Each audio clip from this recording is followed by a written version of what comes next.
The broadcast is now starting. All attendees are in listen-only mode. We have some cards out there if you want to speak on any agenda item or just during public participation. Fill out a card, give it to the Sergeant at Arms, please.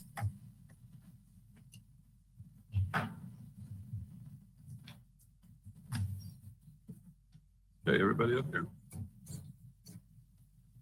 Okay, it's 6 o'clock. We're going to call the council meeting to order here at City Hall Chambers for September 15th. It's at 6 o'clock. Mr. Brown, would you please lead us in the pledge, please? Everybody please rise.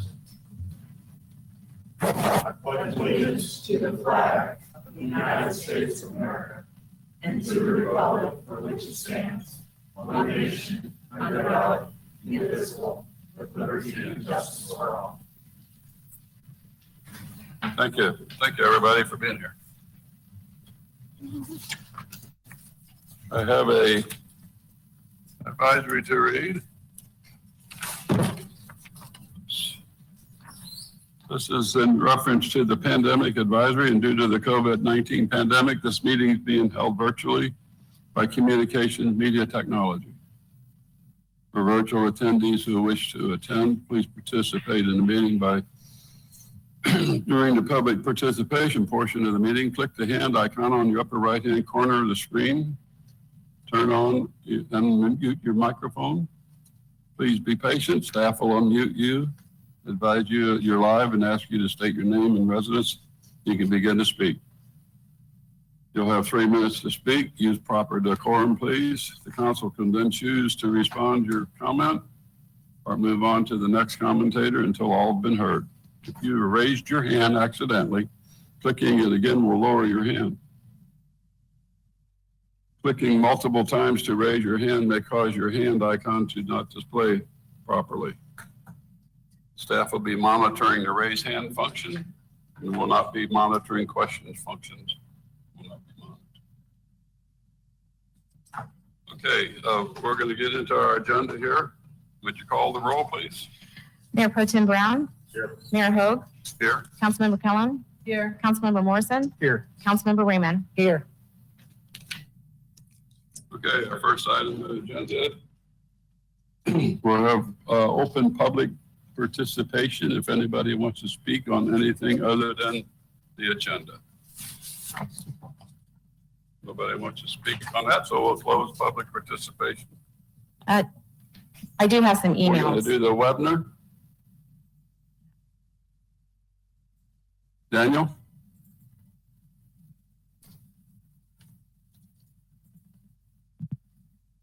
I do not see any hands raised at this time, sir, but we do have some emails. Let me bring them on the screen.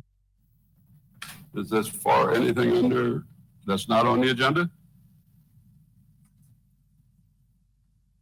These are in regard to short-term rentals, vacation rentals. Sorry. Regard to vacation rentals. Okay. Okay. Robert Fika or FICA, F-I-K-A. He says, please read my email at the next September 15th meeting. My name is Bob Fika. I own 346 Chandler Street. My wife and I have owned this property for approximately 18 years. We plan to retire here in 18 months. I'm a Florida-born resident and love living in the community. 3 years ago, 348 Chandler sold to an investor who lives in Gainesville. He has turned this townhouse into a nightmare to live by. He constantly violates codes for short-term rentals. I have provided a huge amount of information to a code enforcement employee. Nothing has happened to change the situation. Since this has started, the same investor has purchased 2 more short-term properties in Cape Canaveral. In my block alone, there are at least 5 now. I'm not stating that they're all in violation of codes, but I'm sure if you would look into this, you would find a huge eye-opening as to how much you are missing. I will gladly provide all my emails if you wish to see them.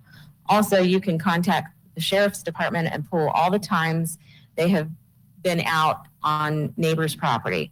My wife and I are so tired of this that we are talking of moving out of this community as we haven't seen anybody addressing the issues. I I would gladly meet with anyone willing to listen.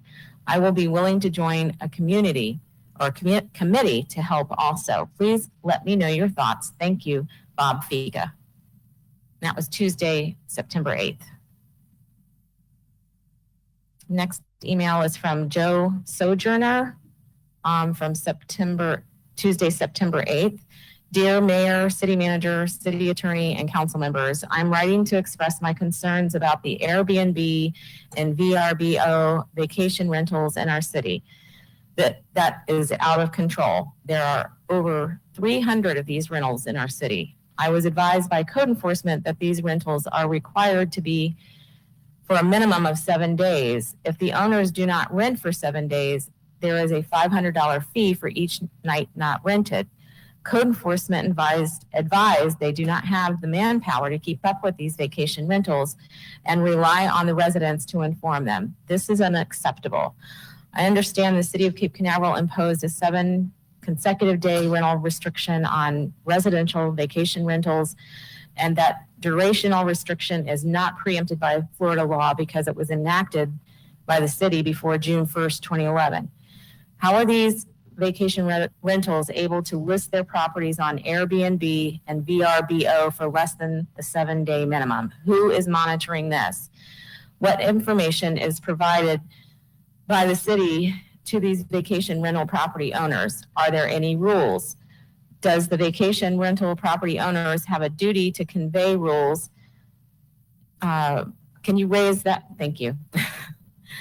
So I'm reading off the monitor. Convey rules regarding parking, noise, etc. to their tenants? If so, what are they? Why do the residents have to file complaints with code enforcement numerous times and nothing is done by code enforcement? Why do the residents have to call law enforcement for noise complaints from these tenants during the hours of 10 p.m. to 6 a.m.? Why do residents have to call law enforcement because the tenants are blocking sidewalks?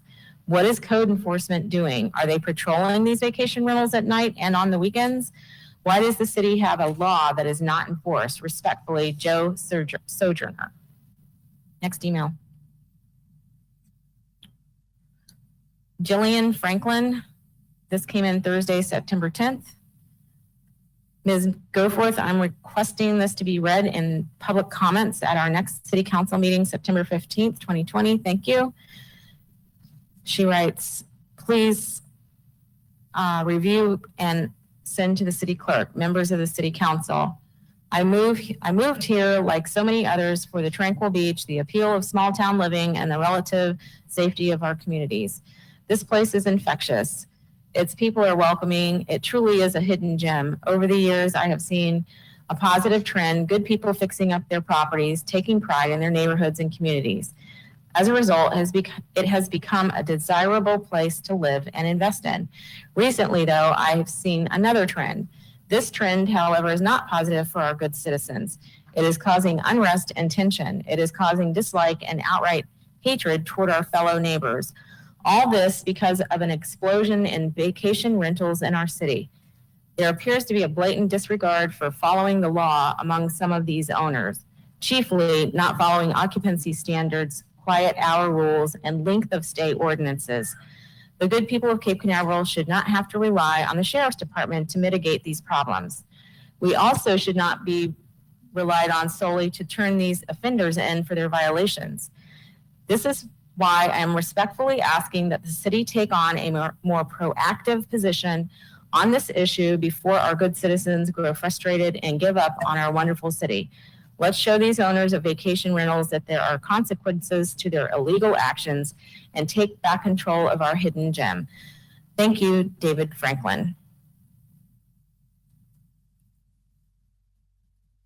And I think this is the last email from Tim County,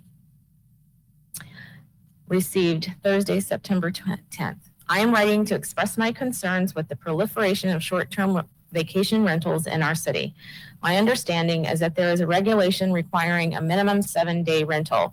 Unfortunately, this regulation has been ignored. Within the last year, a home in my neighborhood has been converted to a short-term rental, STR. The owner is charging $500 per night.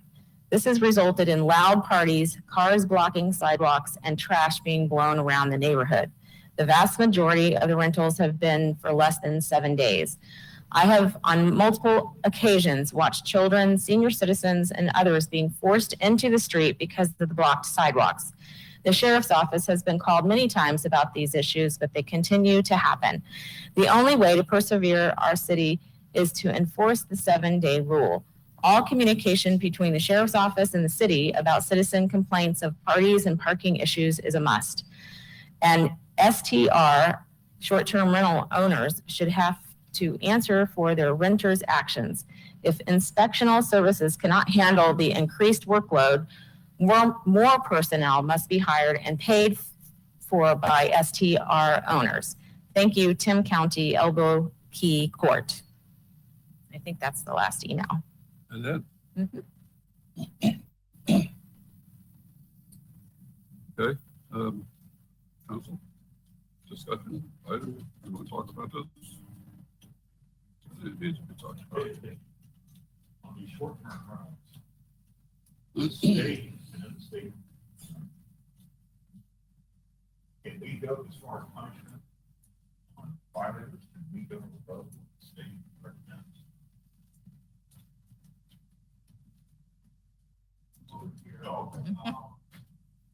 Come up to the podium, Dave, please. Yeah, I'm going to certainly defer to Anthony on this issue because there is a lot of, there's a lot of home rule that's been taken away from the city at the state level with respect to what we can do. Essentially, what we have on the books is all we can do. It's kind of the bottom line. However, there is some opportunities to expand upon what we have on the books. And I believe that Mr. Morley has discussed that with most of the council. And what I'm referring to is a service that 31 other communities in the state of Florida is currently using. There seems to be, our initial due diligence is very promising to give us some additional tools under what we have in our books right now to monitor, enforce, and create some bigger stick consequences for bad actors out there. Because there are bad actors. Nobody's denying that. And it's not fair for our residents to have to deal with this issue. And they're the ones who deal with it at 2 o'clock in the morning or on the weekends, and it's not fair. So what we're going to do is we're in the process of finishing up our due diligence. The goal here, our city manager takes this very seriously. It's a big priority. We would like to bring something to the council at your next meeting, and we can begin implementing this program. There is a cost to it. However, our understanding is that there would be some type of a registration for each short-term rental unit. There would be a cost associated with that, and that would more than pay for this new program. And it's a very exciting program. It's going to have a public portal where our residents can get involved. It's not going to be their responsibility to police and enforce, but they have a portal to be involved if they so choose. And it's very exciting. I think it's going to go a long way towards addressing this issue. And, that's really it right now. That I think I responded to your question, Mr. Brown. I have a question for the command. When the deputies are responding to a certain location, numerous amount of times, is there anything such as a nuisance violation besides just what the city did? Not on the owner. No, that would be under code with code enforcement. I think that's what Dave was talking about, that if there is clear code that where they're violating the city ordinance, we can take some administrative action towards them in lieu of a fine. But the criminal part of it, no, we can't. Yes. I'd like to jump in on that, Commander. Yeah, we do have a nuisance abatement section of our code right now. However, it's limited to nasty activities like prostitution and drug sales and stealing and stolen property. does not specifically address the short-term rental issue. That's not really one of the eligible issues to combat with our nuisance abatement powers. But what I'm just beginning to discuss, I think it's going to, I'm super confident that it's going to really, I'm not going to say it's going to eliminate all the issues in the city, but as I said, it's going to, expectations are going to be higher. People are going to know what they can and can't do, both owners as well as tenants. There's going to be consequences for violators, pretty hard-hitting consequences. This service will go out and actually monitor every 3 days 50 plus websites that are used to advertise these short-term rental units all over the world. We're going to know who's saying what out there in the ether, so we can, and that's going to help become part of our enforcement actions against these folks. Would I be safe to say that the majority of the short-term rentals are owned by people that do not reside in our town? Yeah, that's a great question. Actually, I want to thank John and his staff. Cheryl, our BTR technician, provided me with a report today on the all of the BTRs, the short-term rental BTRs. And interesting, we have, let's just say 300 plus or minus units that have actually applied for and received BTRs. And according to our initial information, we have over 400 to 500 operating in the city. So there are numerous units that don't even have the basic city BTR. This new system is going to be able to allow us to track those folks down and make sure they do what they're supposed to do. I also went another step further, as you indicated, Mr. Brown. I went through the list today to see where all these folks live that own these units. And I'll say, and this is, please don't hold me to this. This is my best guess at going through each of them. I'm going to say roughly 60 to 75% of the units are owned by folks that live outside the city limits. It's difficult because a lot of them are listed under management companies, and I really take a lot of digging to get down to who actually owns it. But the vast majority are owned by folks that do not live in the city. Thank you. I would like to, I would just like to say, I think that this is really important, and I'm glad to see that we're taking this step to get this company. I talked to Todd about it in length. I think it's really important that we don't want the residents that live here wanting to move away because of this. It'll be a big help to the sheriff's department, that it'll be taken off of their shoulders, that the portal, right, if I'm right, that the citizens can report to the portal and that goes right to the company, and the company will, is that how it goes, Todd? Yeah, we'll get a more in-depth presentation, hopefully at the October 20th meeting, but the preliminary presentation that we received was there's a number that a neighbor can call when they witness a violation. Say there's a lot of shouting after midnight. They can call the police, certainly, but they can also call this 800 number where a person will answer. They'll take down the information, and then they'll contact the owner. And the owner now has the opportunity to cure it, which I'm sure the owner would much rather have than have the sheriff's department show up, or perhaps a chronic nuisance case against him. Right. And I think it's just important that we try to get it at the next meeting to solve it sooner than later, and because it's been ongoing for a long time. And the registration fee will basically pay for the system, or the... Yeah, that it's designed to be a self-funded program that will also help reduce our expenses in code enforcement for these. Good. All right. Ms. Brandon? I just wanted to thank the staff for addressing this. And I have received several phone calls, emails, and met with several families in regard to vacation rentals. And I think this is a good step in the right direction to correct this, because naturally the problem is with the landlords, and the landlords need to follow the law. Thank you.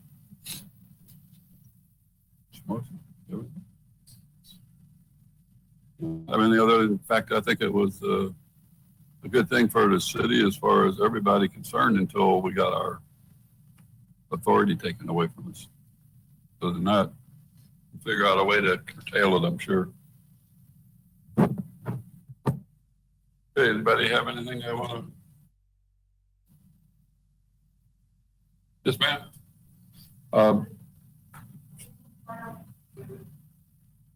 If you want, you can come up and then fill out for your name and where you live, please.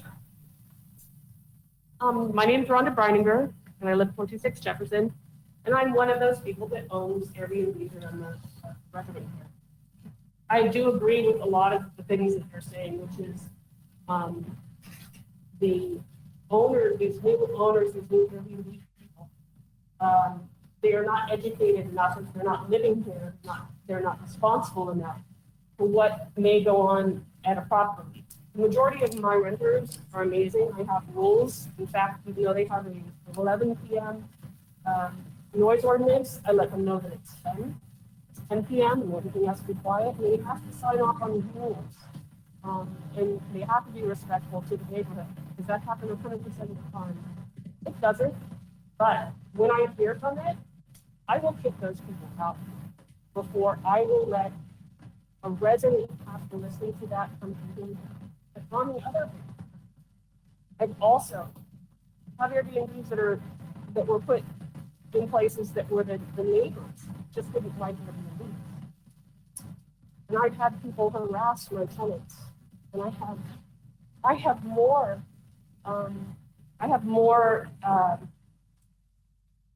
police reports on my tenants that were playing water in the middle of the day, playing profound music, and not even being at their house over the fence, just to annoy him during regular daytime hours because they didn't like him.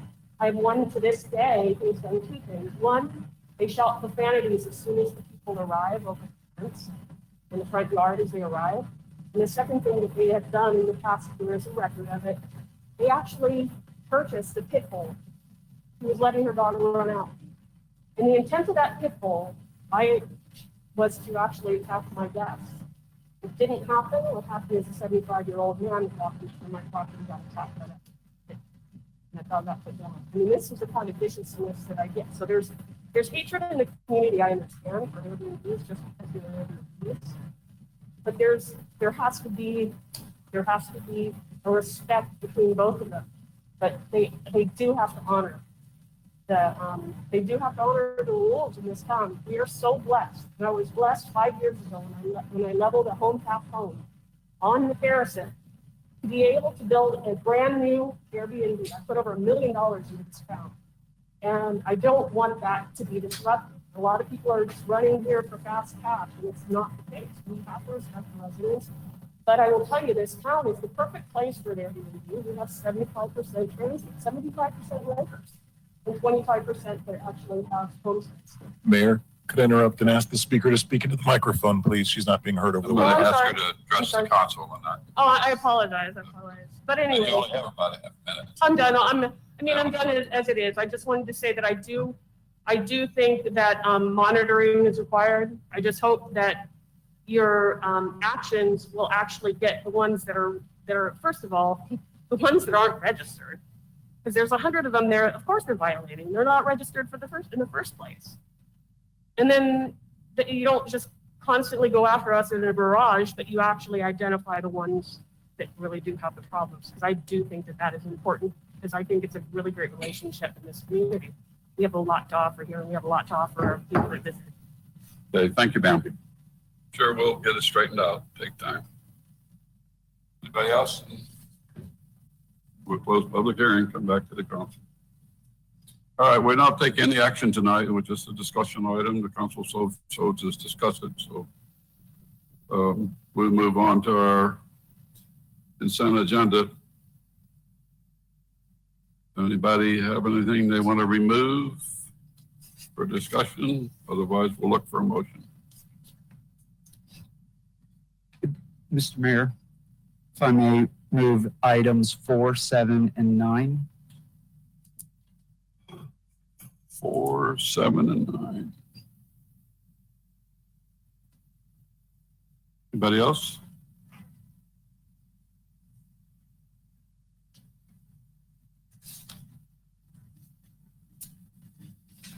Mr. Mayor, if there's nothing else, I'm happy to move to adopt and approve the remaining. I'll second it. 1, 2, 3, 5, 6, and 8 is up for adoption. Yeah, I'll We have a second it. motion and a second. Yes, I move that we adopt consent agenda items 1, 2, 3, 5, 6, 8, and 8. Sorry, okay. Call the roll, please. Mayor Pro Tem Brown, 4. Mayor Hogue, 4. Councilmember Kellum, For, Councilmember Morrison, 4. Councilmember Raymond. 4. Okay, we'll discuss item number 4. Thank you, Mr. Mayor. Wanted to pull this one to talk about council's will to, I was speaking with our city manager about this one. I was happy to see that we are moving the time frame at the issuance of permit opposed to upfront. This is one we spent a lot of time on when it went through. And I never thought it was a good idea to do this because it just didn't make sense that we would ask, a resident or a commercial property owner, developer, an investor, anyone who's coming to redevelop their property, improve their property, to pay 100% up front. And so this tonight, we're, as I understand it, this will automatically terminate once our state of emergency is, when we decide to end that as a council. But when talking to Todd, and Todd, if the mayor's okay, maybe you can elaborate about the idea we talked about for staff to go in and do some research on this moving forward to extend it past. That would obviously have to go through a couple of readings, but we discussed before approving anything permanently to see if staff could help, very similar to, I think, what Dave did in the other department, the permit fees and things. When we did the research from all the towns, we could do the same thing here and find out how many other towns and cities are requiring for the permit fees to be upfront. And if we find out we're one of the only ones, I don't think that's very competitive. And that was what I wanted to talk to council about.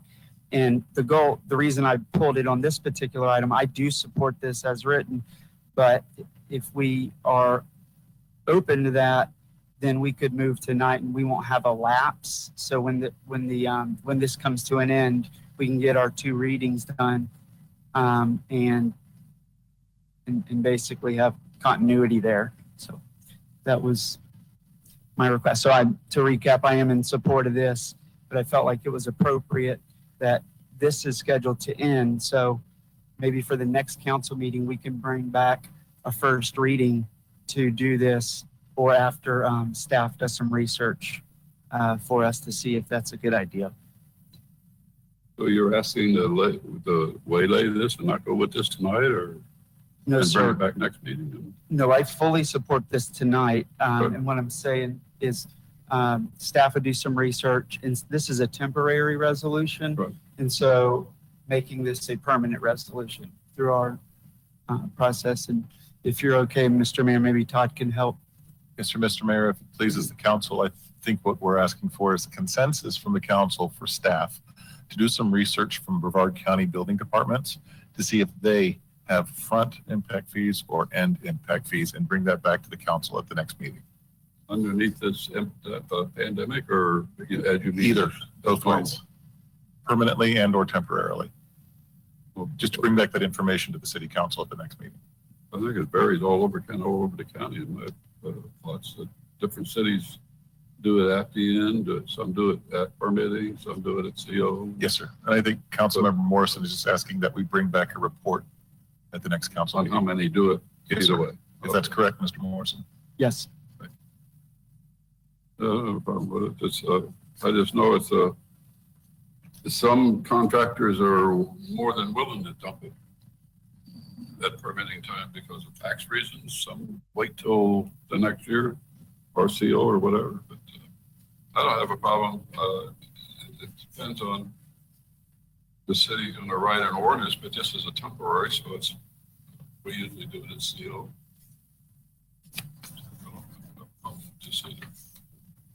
As long as it applies to everybody between now and then, which I think you commented. Yes, sir, that's the way it's written. So any project that gets applied for a building permit during our COVID-19 emergency will have to pay their impact fees at the end of the project. Even if at that time we rescind our emergency, just because they came in while we're under emergency, it applies to them. Anybody else have a comment? I just wanted, I'm sorry. I recall that we talked about this, I think it was about last year. And we talked about this when we made the ordinance to collect those impact fees in the front for the big projects. This is prior to COVID-19. Of course, I agree with this. However, I really think that those impact fees should be collected at the beginning, especially the big projects, because it requires infrastructure changes and improvements, especially to the sewer system. So I really think that keeping them at the beginning is a good idea. Thank you. We're just discussing this tonight here. Yeah, I just think that I like the idea of doing a research and maybe moving to do this all the time But I support this, and I would support the consensus of the council to do the research, bring it back at the next meeting. good. We'll have that. Okay, we'll record that as consensus to bring a report back at the next meeting. Thank you. Okay, that clarify item 4 for you. yes, thank you. Move on to number 7. Yeah. There should be a vote on that to formalize it. I'm sorry? It's a motion and a second. We'll just do the one at a time. For number 4. Mr. Mayor, if you will allow, I move that we direct staff to conduct some research on the timing of impact fees compared to the other towns and cities within Brevard County. And adopt resolution 2020-21. We need a motion to accept this resolution. I think they're going to do what you're asking. That we just need a motion to I accept this misunderstood. I item thought, number 4. I thought we needed that. I move that we adopt resolution number 2020-21. I'll second it. Okay, we have a motion to accept resolution 2021. Now we have a second. Call the roll, please. Mayor Pro Tem Brown? 4. Mayor Hogue? 4. Councilmember Kellum? Or Councilmember Morrison? 4. Councilmember Raymond? 4. You'll be getting your information next meeting. You get it. All right, item number 7.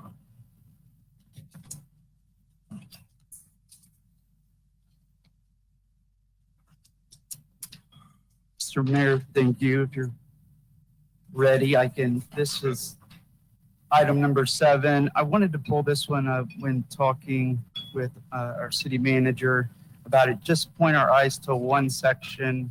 I'm going to try to get us there. In the contract that we're approving, the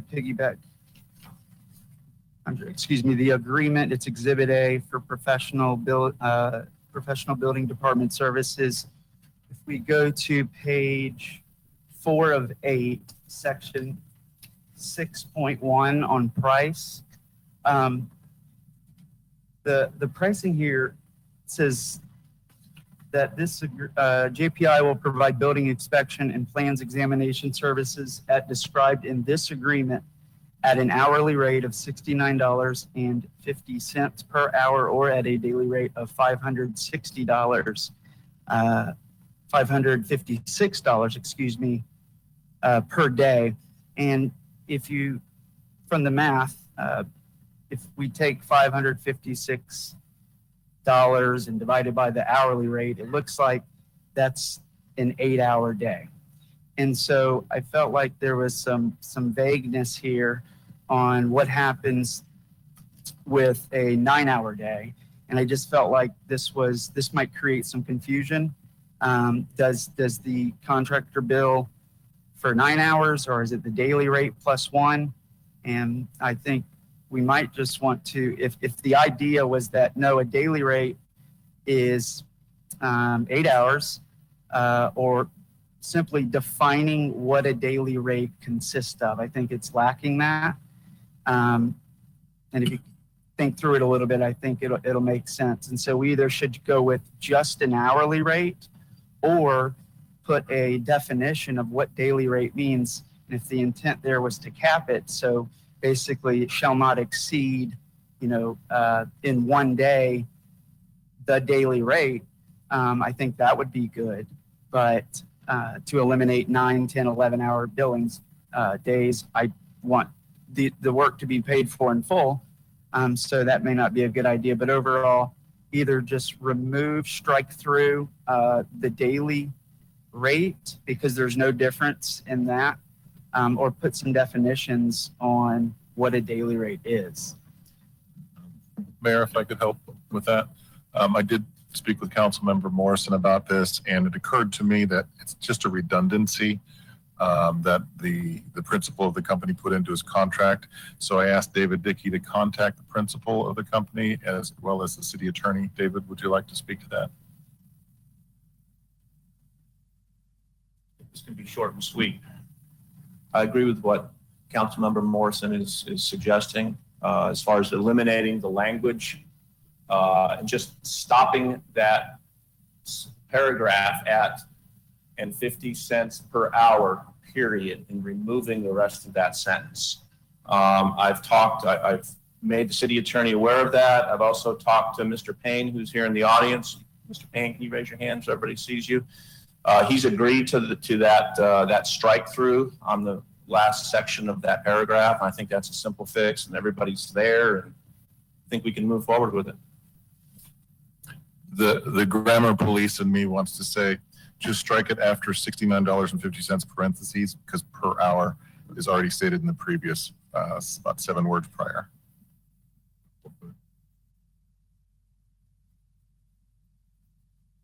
Okay, anything else? Need a motion to pass item number 7 if there's no further discussion. As amended. Mr. Mayor, I move that we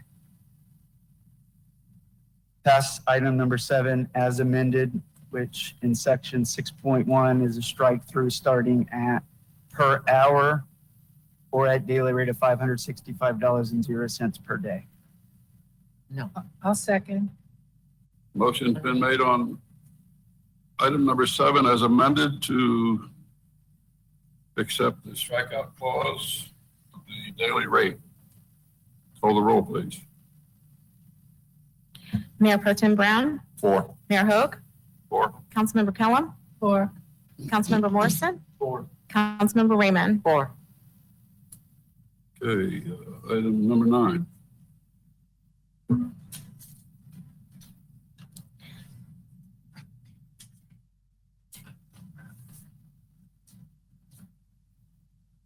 We do have some cards on this one.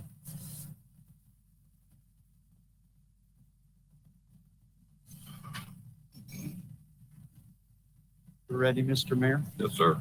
Thank you. So item number 9 is to approve the construction manager at risk construction agreement for the construction of site and building improvements for the Cape Canaveral multi-generational facility and remodel of the former City Hall building to become the City Cape Canaveral Cultural Arts and Preservation Plus Enrichment Center to WJ Construction Corp. In the amount of $7,998,193, and authorize city manager and city attorney to complete the agreement with the contractor and execute the agreement on the city's behalf. First thing is, and I did speak to city manager about it, I think, when we created the tool of a consent agenda, I don't know if we've had this forever, just if council I think these types of projects at this level of significance should not be put on the consent agenda. This is arguably one of the largest contracts City of Cape Canaveral has ever executed. I think consent agenda item in its definition is insignificant. And while, it's to me just a good practice moving forward that we try to recognize, when something is this significant, it should not be on there. And that I think will help from the public perspective to know that we're gonna talk about it and make sure we're covering everything. But on this particular item, wanted to pull it. I've got a few questions. I guess, the first one is that it is to approve the construction manager at risk construction agreement. And, we don't have that agreement is not in its final form. It's not ready. And so I think that staff needs to, take their time, but obviously under the clock, want to get this done as fast as possible.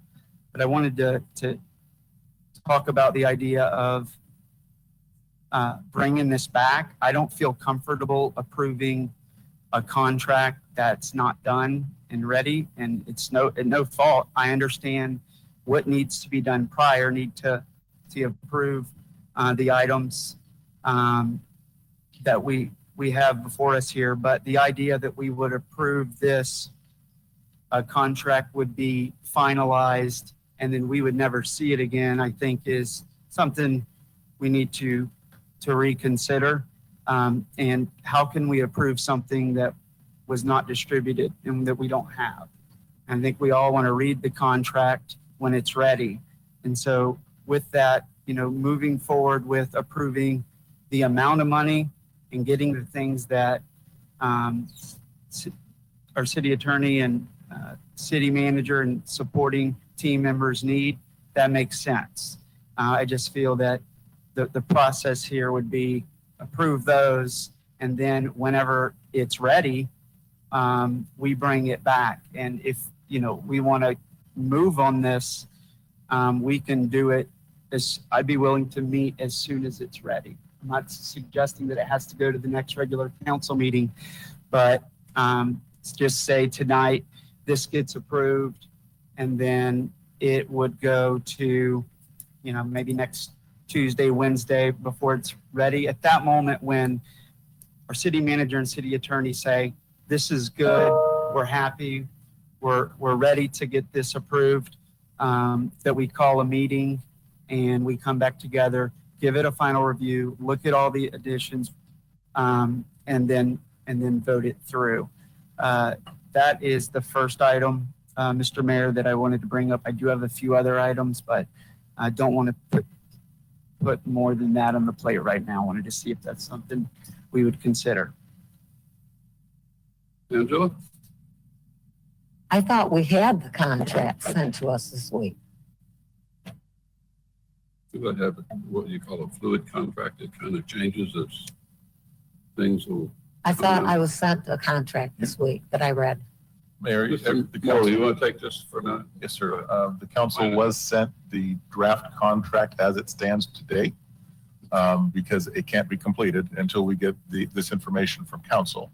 And that's what Mr. Morrison is asking for. He's saying, give the direction, complete the contract, and then bring it back to council. Is that correct, Mr. Morrison? Yes. So this is as far as we intended to go at this point, because of the nature of the contract being a construction manager at risk contract. This is where we are, is where we're asking for the council to approve where we are with the value engineering negotiations. You've received the red line plans. You've received a recap of the value engineering. That's the scope of the work. So what we're asking council to do is authorize that scope of work, and then we can complete the contract.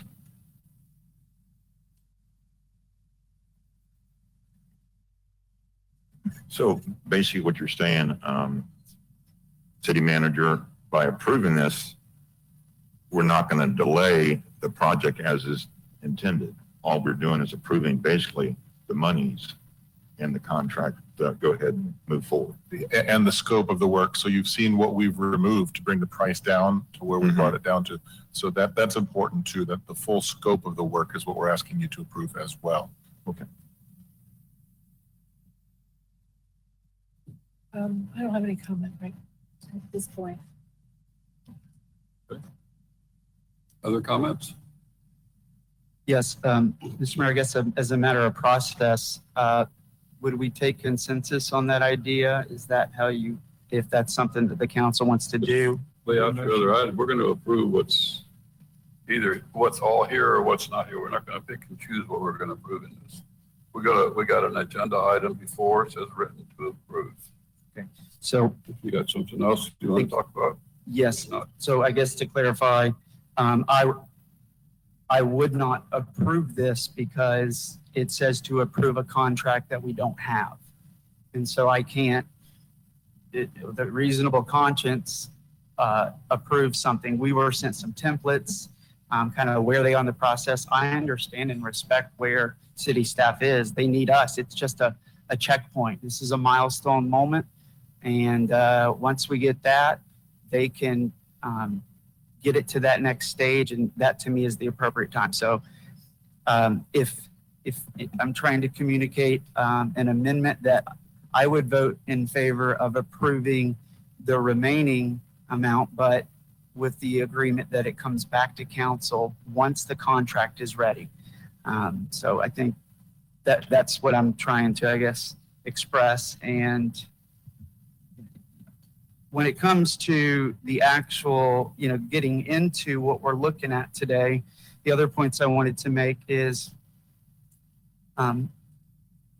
the amount, we came together as a council and put together a budget for these projects to be $6.2 million. And what we're looking at today is over that budget. And so to me, I feel like we need to seriously consider understanding what we could get for 6.2 or whatever the remaining budget would allow. I realize that staff worked down to reduce what was originally proposed, but it was my understanding that from some of the staff presentations that we held when we went through a few designs, I don't remember who brought up the question, but they said, hey, is there a price difference in those designs? And the response I remember was, the way we're going to do this is we're going to put out a number, a budget that we're trying to hit, and then the bidders will come back with who can bring the most amount of value for that budget. And today, I'm confused on why this came back over. Maybe that's because it was not, maybe that plan changed, that wasn't communicated due to this type of contract. But I'd like to get an understanding of why, because this is a significant increase, and the resources that it's going to take to make this happen is concerning. And so $6.2 million was what we've been talking about. And here we are looking at almost $8 million. So why can't we just pursue what we originally set forth, or at least something a little bit closer to it? That's my biggest concern within it. Thank you. Mayor, I'd be happy to address that. That if would you'd like. likely, a little delay that caused a lot of increase. Yes, sir. Go ahead, Ms. Moore. And Councilmember Morris did ask me that question by email this morning, and I did respond to it this afternoon, but I understand that may not have been time to read it, so I'm just going to read that here. Daniel, if you could scroll down a little further till you get to the first table there. Thank you. In fiscal year 17-18, we adopted a budget and included the following estimated costs. Now, we bolded the items in there for a reason, though, because when you add up all of those bolded things, it comes up to 6.2 million. So that became the first initial scope of work. This is what we want to build when we start this thing. The first construction contract is going to build those things. And if you look at Canaveral City Park, which is the column in the center there on the left, there was $400,000 for design and permitting and $4.6 million for the facility construction. Let's just add that together and call it $5 million for the facility. I think it's important to note that the $5 million did not include any of the $3.5 million for the Canaveral City Park site development, which is just below it there in the 1920 column, if you see that, $3.5 million.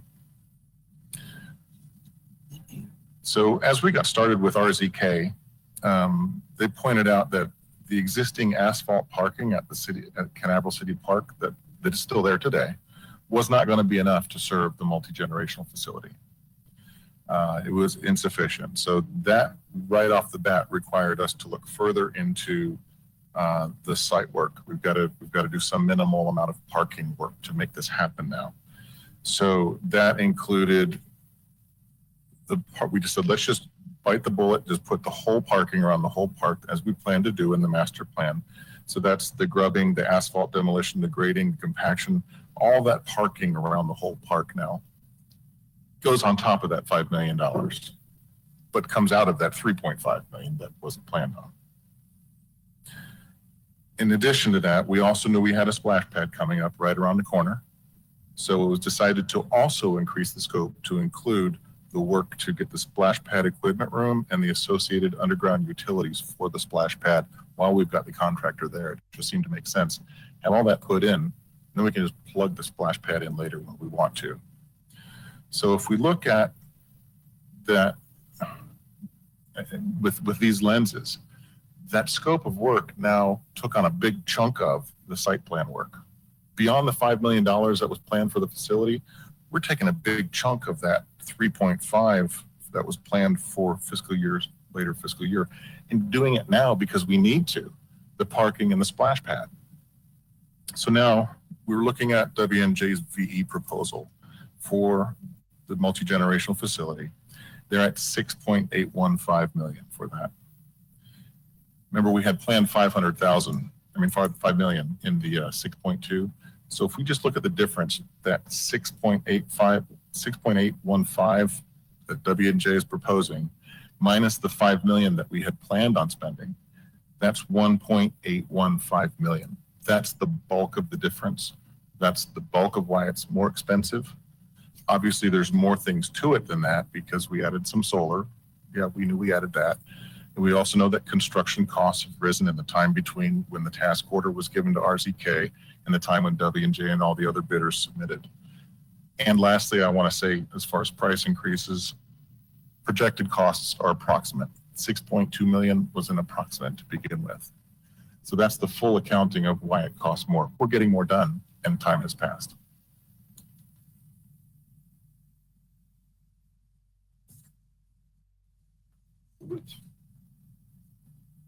And the longer we wait, the longer, the more it's going to cost. It's going up. And my costs and my stuff is going up. I just got an 8% increase yesterday. Going up. I think Ms. Morrison, this is your item we're discussing. You got anything else you want to? I have a comment, Yes. if I may. I think that this was part of our city vision, and we've been talking about this for at least 10 years. And I really think that it's time now to move forward, and I definitely support approving this now. Item number 9. Just wanted to clarify till we sum it up that the council is comfortable if this passes with approving a contract that we have not read. And the second thing is we're also comfortable with increasing the cost of the project beyond the scope of what we originally talked about and what was approved. And to me, if, the things that, and thank you, Todd, for running through those, if construction costs increase, that doesn't mean that we have to pull more out of the taxpayers and push ourselves. Potentially, we may not be taking on any new debt this year, but this is going to put pressure on our budget. And so, we're at $21,500,000. So next year, if we go through some struggles due to the revenue decreases, we're kind of where we can go on debt. And we're going to look back and say, man, that 1.5 or whatever extra $1 million would be nice right now. And so why couldn't we just reduce the footprint of the multi-generational facility? Why can't we go back to RZK and say, hey, and can we turn around an adjustment to show us what we get for $6.2 million? I mean, I've walked on a car lot before with a budget, and I mean, I've walked home with my feelings hurt because I didn't go home with what I wanted. If you add in the fees and the taxes and all the other stuff, you know, I had to go with, you know, maybe cloth seats instead of leather, and so I think that here it's much easier for me to get on board with this if we can, you know, bring it down.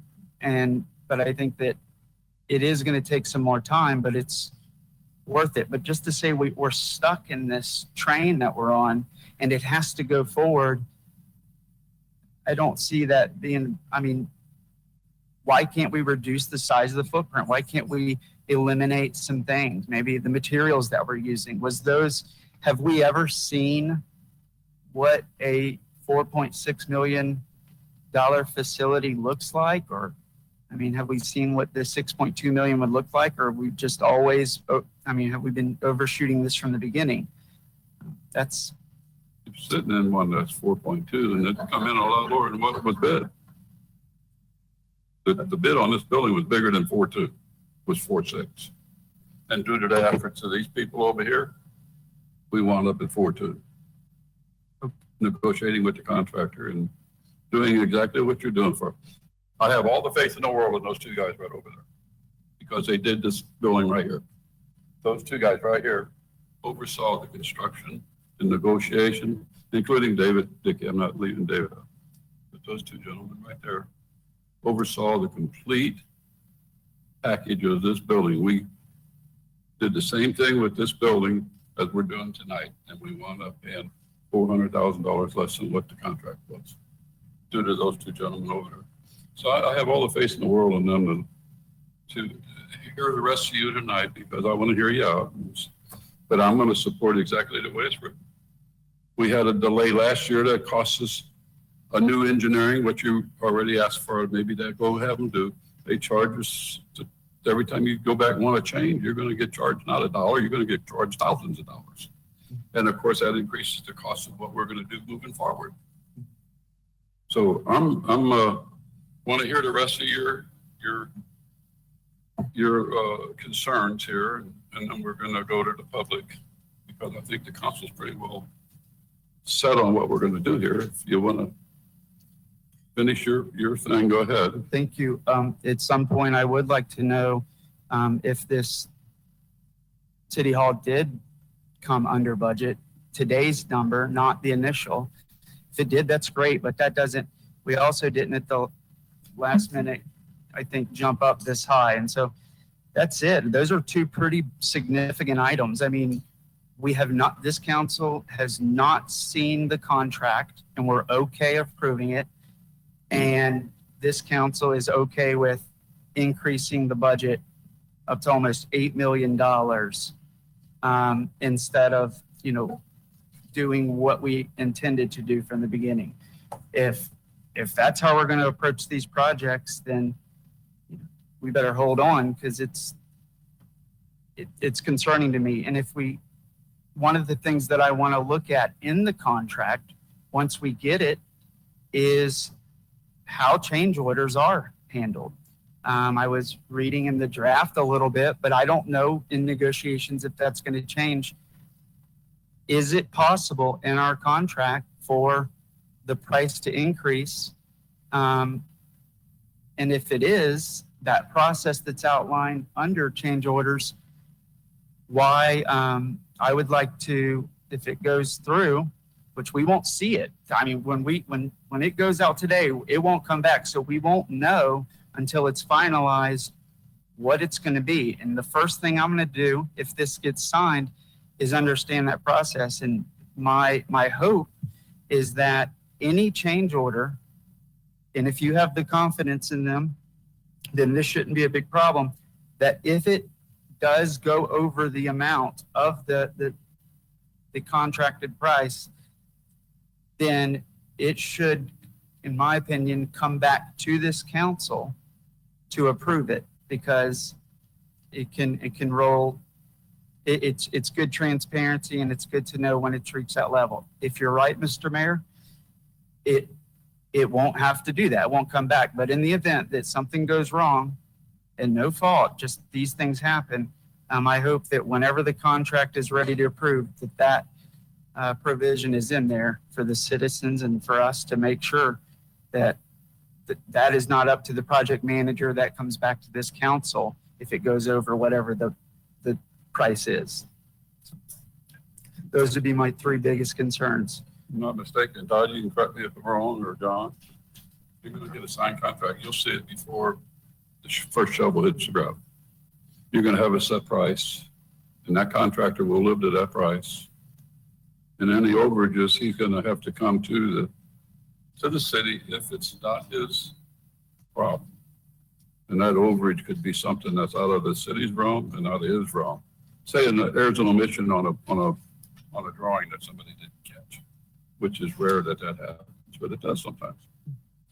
That's not the contractor's fault, and it's not the city's fault. It's the design engineer error and omission. They have errors and omissions, if you understand what that is. But I think, Yeah. I have, like I said, we rode this building from the start to the finish. And everything that was done, any changes, we were aware of it before it ever happened. And Mayor, if it pleases the council, we also have a representative from RZK Architects, RZK, and a representative from W&J Construction. And they would be happy to talk about this construction manager benefits, as well as how change orders are going to happen if we do encounter them. So there are resources for information if you want to hear from them, sir. Council here, well done. Pretty well. Who's here tonight representing who? WJ and If you could, KG is. RZK, if you could raise your hand, and Okay. WJ, if you could raise your hand. Okay, if y'all would like to answer some of these John- questions, if anybody. John, I think you're probably most versed in it. He's,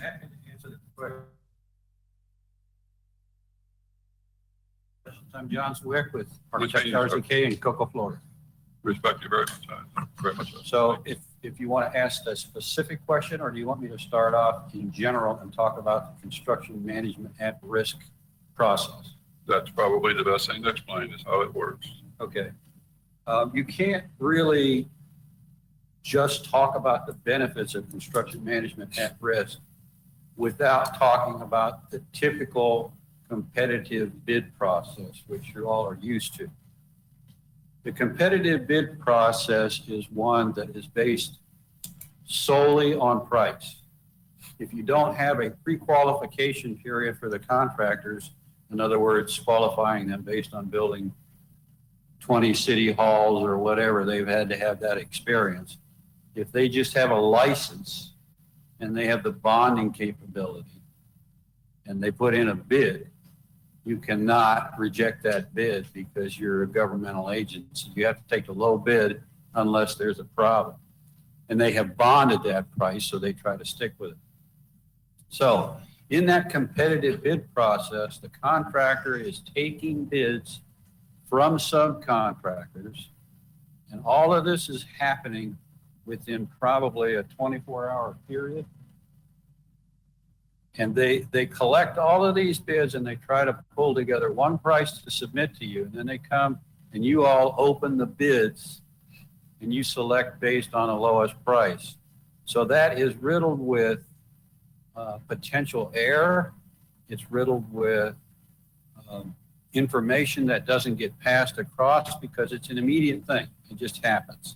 So the contractor has to live with that price, and his whole process then is to live with that price and work the job. And if there are changes or whatever, there's two sides to the story on this. Some contractors are, looking to make changes so that they can get more money. So that's the hard bid or the competitive bid process.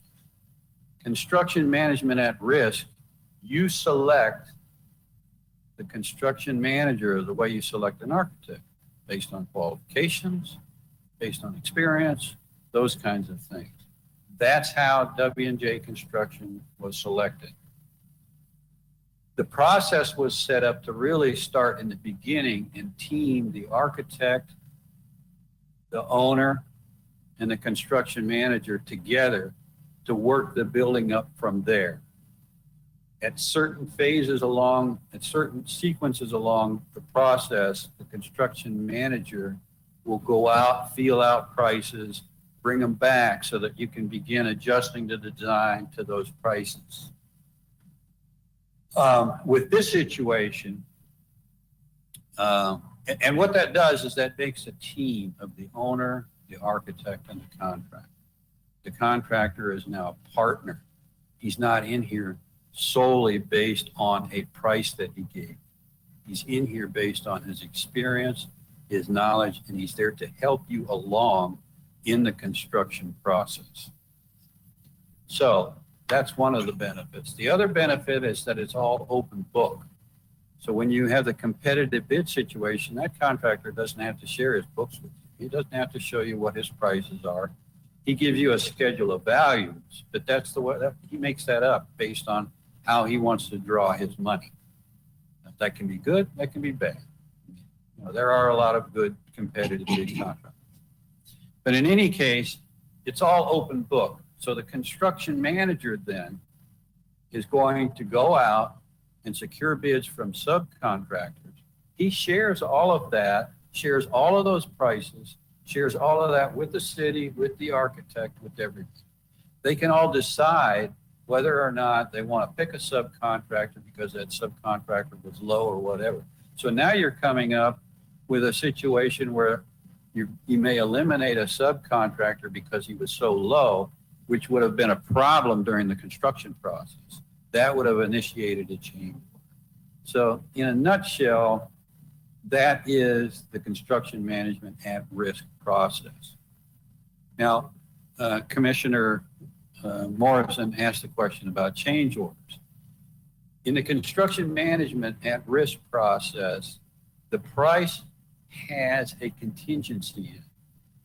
That contingency is used to generally deal with oopses during the construction.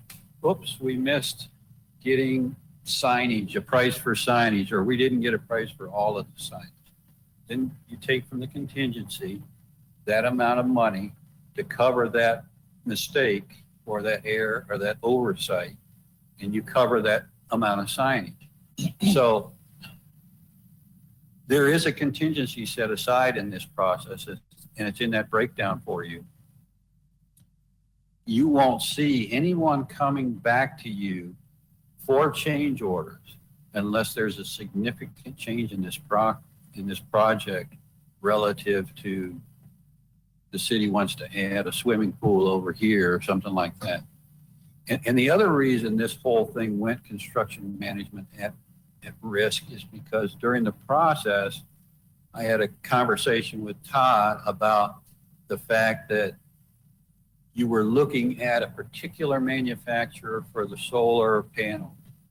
Then you were looking at a particular manufacturer for the splash pad, and you had a price for that, and you all wanted to do that. But I said, you can't put that out for bid. You're going to have to purchase it yourself and have it in because there's no documents to bid that by.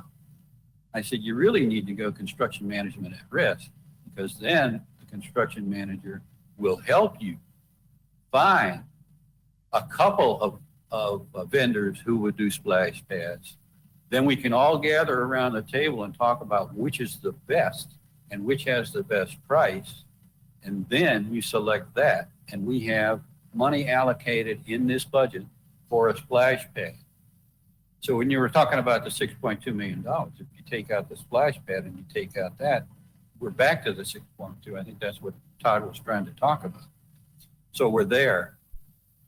And this process is a very amicable process. You have a contractor on board with the exemplary, impeccable reputation for doing this kind of work. And they have gone out on a limb, compared all these prices, even during their presentation. We could not select them based on price. It had to be selected based on qualifications.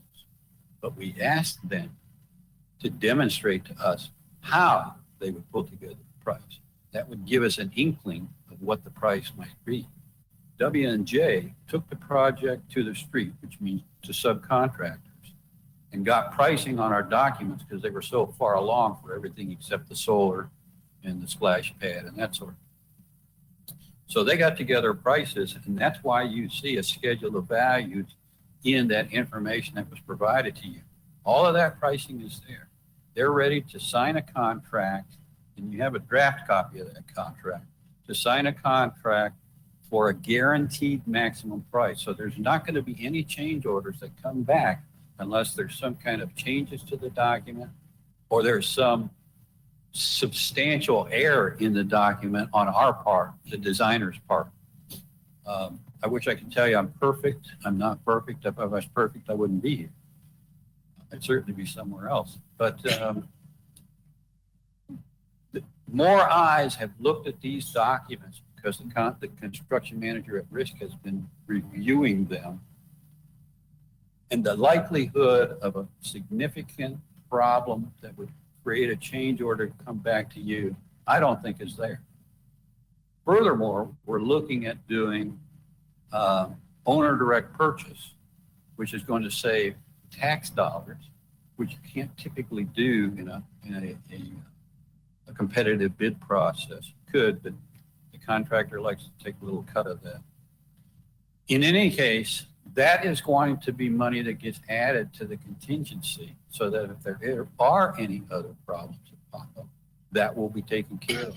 So you're not going to see a cost that increases above the $7.99 million that is being presented to you tonight. Is that helpful to you, Mr. Morrison? Yes, thank you. It's just, my question is, what is the risk of once it's all ready to bring it back to council for a final review? And I'm willing to meet as soon as it's ready. I don't understand why we can't do that. And it sounds like got a good plan. I understand. I just want to see the contract.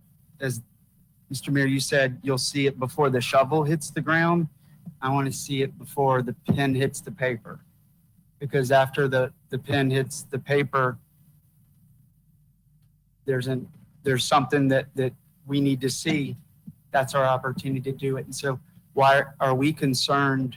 Does that concern you or staff or anyone to bring it back for a review once it's ready? And if it doesn't, I would like to do that. Thank you. Have anything you might add, sir? You're welcome to. Pardon me? Have any additional information, you're welcome to. I would only say that the draft contract that was created by Attorney Garganese is a contract that's very similar to every other construction contract or construction management contract. It addresses every issue that we've come up with. The contractors even looked at it.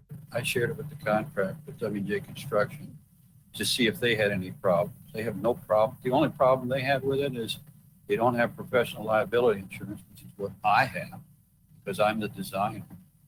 And their address was wrong. They've moved to a different address than when they had done work with the city before. They're ready to sign the contract and get moving on this job.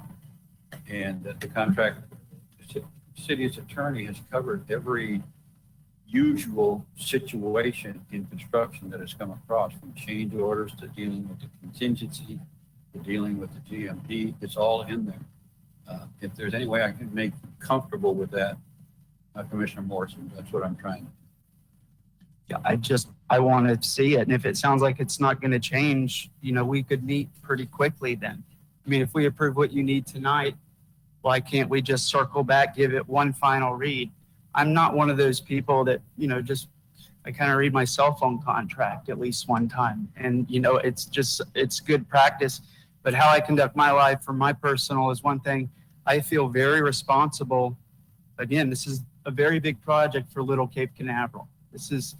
I don't know how many other $8 million-dollar facilities are happening in Brevard, but this is a big one. And so I have to look a voter in the eye and say, you know, they ask me, did you read it? Whenever that uh-oh happens or whatever it is, and I have to say now, no, I didn't read it. And I couldn't read it because it wasn't ready. And that's it. And if it's a standard contract and it's going to go fast, it sounds like there should be no problems, which excites me because we can bring it back and get it done quickly. Whenever it's saying, no, we don't want to bring it back to the council before signature, and I'm trying to eliminate all the risks with that by saying I'm willing to meet as fast as possible, I don't see what the concern of that would be. I just think it's good practice. It's a good process to do. I guess what I was trying to say, were you able to read the draft? Yes, I got it a couple days ago, I think, and, it wasn't provided in the packet. I got several contracts. I got the one that came over originally, then I got the draft, I got lots of documents, but to read it word for word, no, I haven't had a chance. We have a CRA meeting today, a budget, a tax increase, and about 10 or 12 other items. And it was not originally provided. And so I'm still working through the draft, but if it's ready to go, then why wasn't the number, why was it 7.99 million or whatever it is put in this contract to us? Why wasn't it presented in that way? And whatever we need to, you're going to plug in some numbers tonight, I would assume, from what we vote on. Yep. Typically, when we have a contract, you put the proposal in the agreement and bring it to us. And I understand if that couldn't happen,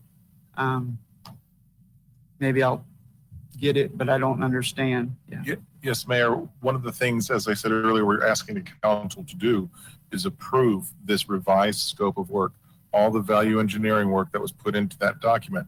You might look at that and say, we can't live without this. Put it back in. You might look at that and say, have you thought about taking this out?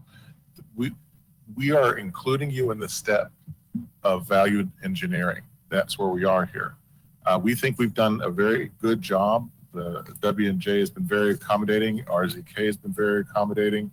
And we think this is the best we can do with all of the value engineering. And we're laying that at council's feet and saying, we're asking you to bless that tonight. And if you bless that, we'll fill in the contract with the number that you blessed. Okay.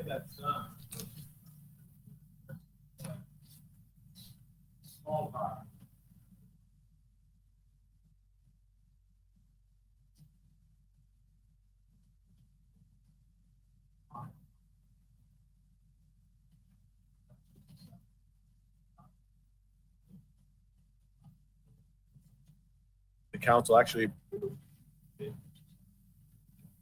and the value, and then the GMP amendment document is going to be prepared consistent with the council's decision. And that's one of many attachments that get attached to the master contract. Another amendment, but attachments such as the final construction plans. You've seen a strike through of those plans. Those have to be finalized. That has to be attached to the construction contract. All of these attachments then get all compiled at the end of the day, and then 2 conforming copies are typically executed, one by the owner, which is the city, and the other by the contractor, and then the project proceeds. Okay.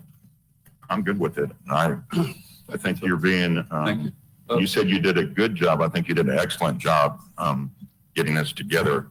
I'm ready to move forward with the motion. We got the public participation. Sorry.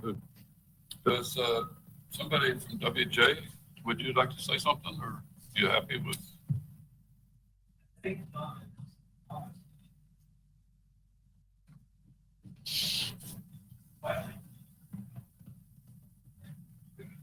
I just want to hear you're going to be a nice guy.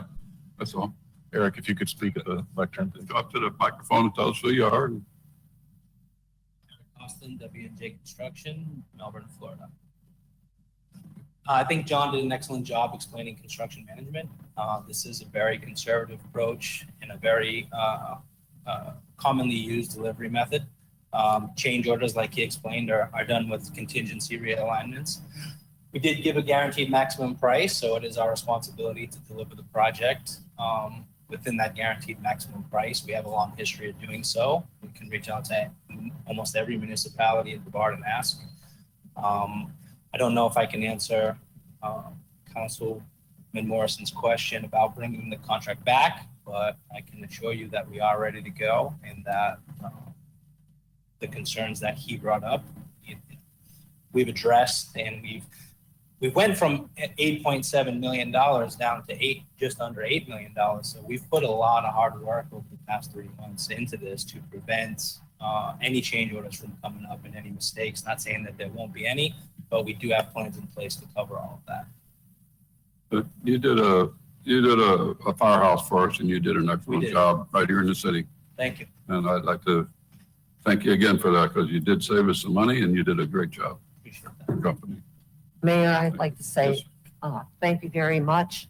And I have total confidence in what I have read. And my husband, I asked him to please help me with this because I wasn't in the construction business. And he has done $150 million jobs. So we did go through the contract, and he was able to explain to me certain things that I needed to understand since I taught school. And I want to thank you very much for your hard work. And I totally support and have confidence not only in you and John, but also our staff who has many, many years of construction experience. So thank you so much. You're welcome. Mayor, Thank you. And I'm ready to move along. Mr. Mayor, Yes, sir. I will also say that I worked with W&J when they did the firehouse, and their accounting practices are efficient and so streamlined. It actually helped my finance department. It relieved a lot of work on my finance department because every document that they sent over was correct. There was it didn't require any extra research. And the people we worked with WJ in the past, they communicate. It was a wonderful working relationship. So kudos to W&J. So I know what we're in for, W&J. I've worked with you before, and your accounting people are just excellent. Been around a long time, and I've heard nothing but good. All right, we're going to go to public participation. I do have 4 or 5 cards on this subject. If you're through, Mr. Morrison, we can do this and move forward. Or you got another comment? I'm through. I wasn't really clear with my question being answered, but Mr. Mayor, if you want to move on to public and they'll come back, we can take it. But it's I do want to hear the public. absolutely, yeah. We do have 5 people, I guess it is, that's got a card here. First one is Rhonda Brenninger. Brenninger. You have 3 minutes, ma'am. Yep, You would. I'm ready. Okay. Well, okay, I just question for council too. Is this being funded or is this being paid outright? Are you going into debt for this? I can answer that, Mayor, if you like. The city did take out a $6.2 million loan a couple years ago. And then that loan was then transferred through an interlocal agreement to our own community redevelopment agency. The community redevelopment agency, which the city controls, will be paying back the lion's share of that loan. And why that's important is because the money that's generated in the community redevelopment agency is 50 cents on the dollar, because the county is paying through their TIF increment, their tax increment, financing increment for this. It's not like we're paying at 100% plus interest. The county's paying for half of this with us. So it's negative interest when you look at it that way. It becomes extremely cheap because it's funded largely through the CRA. True, but it continues. I guess my point was, I mean, just to get a little background on what my argument will be, is, the population in Cape Canaveral from the census from 2010 is about 9,800 people. Today, it's very similar. It's 10,500. Population in Cape Canaveral is not growing. The problem with the debt and the problem with going beyond your budgets is that if it's not growing, that means that the residents of Cape Canaveral the only way you're getting money is you're going to be increasing millage, you're going to be increasing taxes on the same population that you had 10 years ago. And understand too, I'm not a fan of a skate park. I think that you had a great idea 10 years ago because everybody wanted a skate park 10 years ago. But you have to just go outside of this city to abandon skate parks. Oviedo is for one of them. They cleared green space and they used a lot of cement, cleared green space, and you should go to these abandoned parks where there's skate parks and there's no one there. You're building a skate park in the middle of a community where you have 10,000 residents, 2,500 of them actually live here and are homesteaded, and out of those 2,500, they're as old as I am, they're over 50. And the only person I've seen in the 5 years I've been here on a skateboard is a 32-year-old man, and he's got a powered skateboard, and he goes around Cape Canaveral. And I assure you, he's not going to go do half pipes, and I'm not going to start anytime soon. The skateboard is an outdated idea. It was great 10 years ago. It is not a great idea right now, and that's something you do really need to do for cost and for modification. It's not something that's necessary in the park, but you really do have to do just a little bit of research to see the abandoned parks everywhere. That was a trendy item 10 years ago, but it's very outdated now. Bob, would you like to respond to that? We've eliminated it. Yes, sir. Mayor, the skate park is not part of this phase. In fact, in previous discussions we've had with City Council, we agree the skate park should not be built.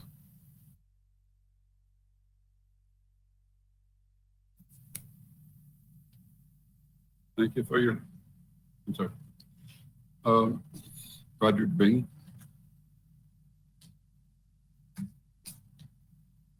Good day, and thank you very much for this opportunity. I reside at 817 Mystic Drive, and had property here in Cape Canaveral for about 25 years. I'm not against the project, so let me say that first off, and also appreciate all that you guys have done on this building. It's fantastic. Appreciate all that you do. So please don't take my comments as anything negative towards you or take it personally, please. It's not meant that way. But I have two issues with regards to this project. Number one is the timing. And that is because under this current predicament, we have had a lot of businesses closed down in this community. And one of the things that draws people to this community, one thing I love about this community is small independent businesses that are here. And I feel that maybe these funds could be used in other means by which, and rather to build a park and revitalize building, is to keep some of the businesses here or entice businesses to return to our community at this particular point in time, rather than leave. So maybe those funds could be used in different ways, or maybe a beautification project of the main streets or something, but something to draw people here other than a park. Number two is with regards to the transparency and the process by which we have come to this point. As a resident, it has been spoken by other residents, it's a big bill that we're going to be funding for this project, and I appreciate all the creative financing that y'all have done for this. It's been fantastic in this building and other buildings you've all done for the community. But with regards to what we are actually paying for, what we're actually going to get, what is it?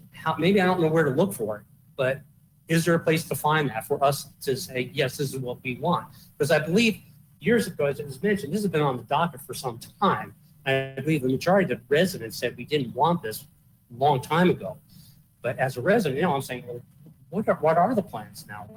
I do appreciate the disclosure, the transparency of the whole process, because that answered a lot of my questions. So thank you very much for that. I wish I could have found that online somewhere. So, that would have answered a lot of the angst that I had about it. But anyway, those are the comments. Again, thank you very much for all that you do. We do appreciate it. Sir, I'd like to give a gentleman over here in the back, Mr. Bagara, sitting back over there. He is our Leisure Service Director. If you would like to speak with him, he can make some time and spend some time with you tomorrow or whenever you have time to show you the facility and what it's going to be. I appreciate You'll that. be happy to do that. Thank you very much. And Mayor, the plans are a public record. They're available to anyone, including on our project page on the website. Ms. Freeman? Hi, good evening. My name is Katrina Freeman, and I'm here representing the 30 plus residents at Sand Pebbles Condominiums located at 504 Fillmore Avenue. We have discussed this in length because, like Angela had mentioned, this has been going on for some time, this discussion. And what really concerns us, well, several things. Number one, we already have a $21 million debt. And while we appreciate what you all did to save us money on this building at $4 million, $8 million is double what we're spent on this building, which gets a lot of use. And, this multi-generational facility, like what was said previously, I mean, the residents here, I've got residents, owners in my building who they have renters who are not even paying rent right now. And because of COVID, they cannot evict them and, they're hurting. And then we're going to, come up now with this $8 million building and, they don't feel like they have had a say in what is being built. And not only that, but, we have really talked about what about doing a smaller footprint? Why does it have to be, this $8 million building? And, also too, now we're looking at increasing the parking, and the parking is going to be used by people going to the beach, not using the facility, because on the weekends, they're all looking for parking spots to go to the beach. And so that parking lot is going to be filled up with people at the beach, not at the facility. I can guarantee you that.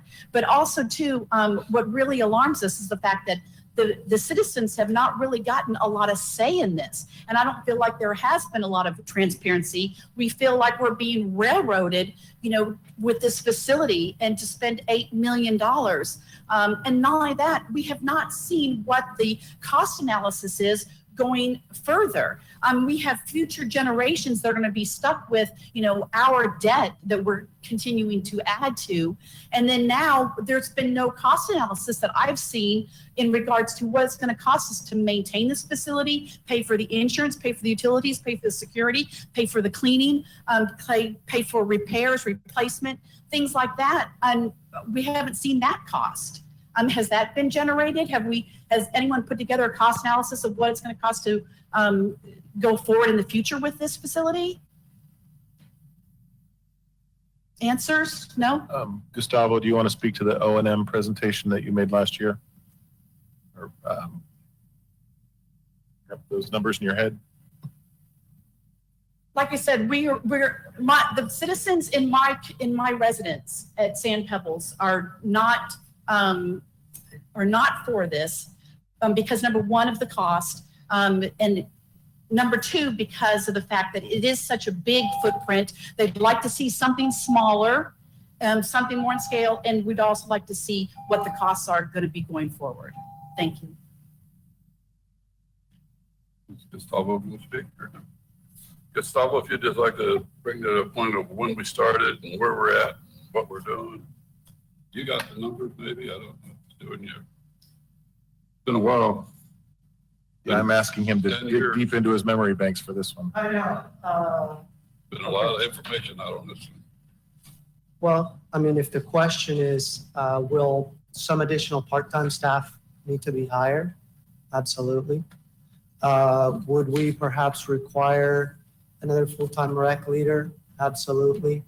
About a year ago when this all started being discussed, at least in the scope of an operating budget, I think it was in the neighborhood of $60,000 to $70,000.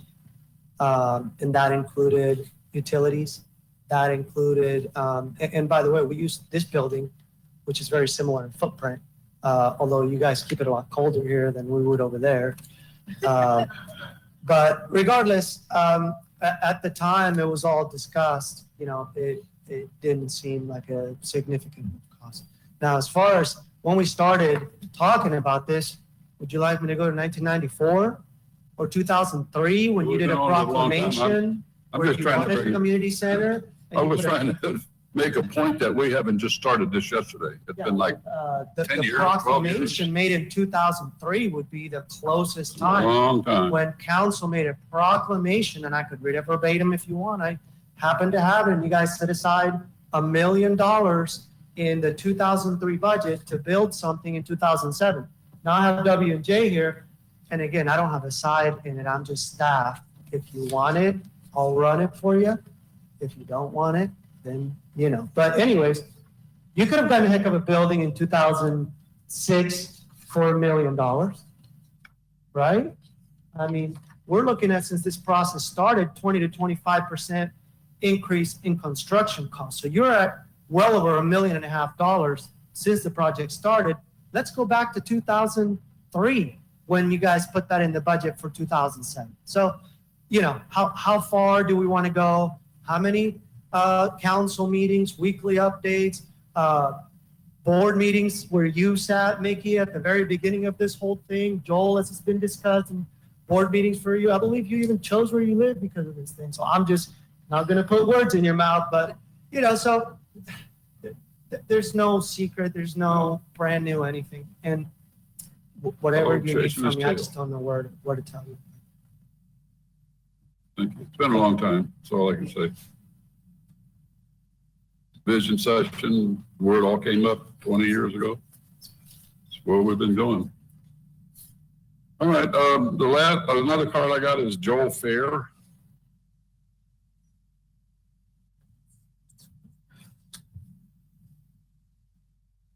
Good evening, Council. My name is Joel Fair, and I do live on 354 Monroe, directly across from the park.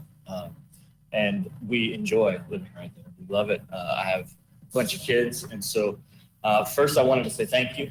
What you guys are doing in a time that's unprecedented is not easy, and so to make decisions is very difficult. To lead a whole community in what is right and good when we're in the midst of the pandemic is difficult. So thank you very much.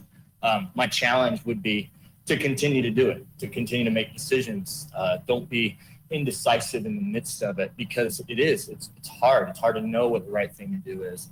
But I just appreciate all of you in the way that you've led us. So thank you very much. I'm here because I'm thinking of the kids that I have, that live directly across the street. Thanks, Gustavo, for divulging that. But I also work with Space Coast Little League. Because I live across the street from the park, I'm on the basketball court often. And there's not a lot of kids, right? We have an older community, and yet there are a good amount of kids in this community that need a place to go, that need a place that's safe, and not just from like a physical safety aspect, because I think that what we have in place is really good with the parks, with the beach, with Banana River, with all the things that you have there, but a place that's also emotionally safe. And the kids don't have that because they go to the park by themselves. Many of them just travel from all over the city to get there. And so I would just say there's an opportunity that we have to make an investment in our community. It is an investment. It's a steep price. What are we going to pay that to? And so I would just encourage us to continue to think about generations, as we talked about earlier, the generations that are to come. They may pay for it, but we are also investing in right now, the same generations that are to come. So I would encourage you in that. I would also say that we are facility poor right now as far as what Gustavo and his team is doing to engage the children. They do it out of a facility for the summer camps. And if you give this facility, I think that it goes up exponentially what they can do. Not just addition or multiplication, but exponentially what they can do for our kids, for our community. And I also think that the older generations also will have a place to go in the summer to exercise, to do all of the things that we're calling. We want a healthier community. We have the Mayor's Challenge and the different things in place to get healthy, right? And they have nowhere to do it in summer when it's super hot. Now you're going to create a facility for them to be able to do that. There's so many good things. So I'm for the facility. I think you should approve it this evening. Thank you, sir. I think Gustavo's going to have it pretty hot. Sounds like he doesn't like the air conditioner being on. I also wanted to point out a commenter spoke a minute ago about $8 million for the project. Just for the record, it's two projects. It's 6.8 million for the multi-gen and 1.2 million rounding up for the Cape Center. And I would just like to add that the money paid for this is covered and it's paid for. There's no remaining debt. Our infrastructure maintenance department, as we go forward, and it's about $72,000 a year, could easily sustain this. I could see this, and I'll tell you as your finance director, going 2-3 years ahead based on the debt we have. And by the way, $21.5 million of debt with no interest. It's virtually no interest. And the required, this is all judged by the revenues coming in and what have you. And you're supposed to be within 1.15 or 1.5 times, you should have those revenues coming in to cover this debt. But when we initially started this, we were at like 2.92. That's outstanding. And the point is, I think, and I won't go out on a limb here, but I could, because I see the finances, that I see the city of Cape Canaveral staying at the 4th lowest millage in the county for some time. I see the city of Cape Canaveral staying at the 4th lowest millage for some time. I do not see this millage spiking in the next couple of years. The dollars are there in the budget. And even if something catastrophic was to happen, like a pandemic, say, we have $3.2 million that covers that, 22.7% of unobligated reserves. City council only requires 20% of city policy. We are in great financial shape. We had the auditors talk here to give you more confidence last year. The auditors stayed here and said there's good debt and bad debt. And Cape Canaveral has good debt, because when you can get interest rates at 0.66 or 2.05, and you're paying this out into the future, and the CPI is 2.75 or more each year, guess what? Those loans are well worth it. You surely don't want to save up money in some account and go out and get loans later on. This city did this very smart thing, getting a capital note in 2014 for this building and the fire department, and 2017. We are the strongest we could be. Everything only looks bright. And as far as this gentleman who just talked about the importance of a multi-generational center, I'm not from Cape Canaveral, I'm from Cocoa Beach, but my daughter played ball over here. And I will tell you, to have a multi-generational center where the kids could play, instead of walking by a basketball court, walking down to my car and watching people, kids, 18, 19, drug deal, exchange drugs right in front of me and my wife. And does this happen in the past so many years? Those are the things you could avoid. Those kids won't be on the basketball court outside. They'll be inside. It'll be supervised. I think that could give you enough confidence to say this is a very, very good decision.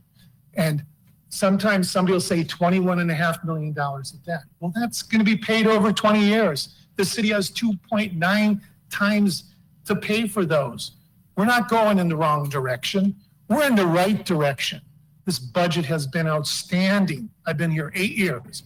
The budget's outstanding. These audits are outstanding. These auditors praise our debt ratio between 8 and 9.2%. It's unheard of. Cities would kill to have that debt ratio. But thank you, Mr. Mayor. Okay, thank you. I have one more card. It's Mr. Hermanson. I don't see him. He's left, I guess. He was going to speak on 2 items, but neither one of them were this. I have a comment, Mayor. Okay.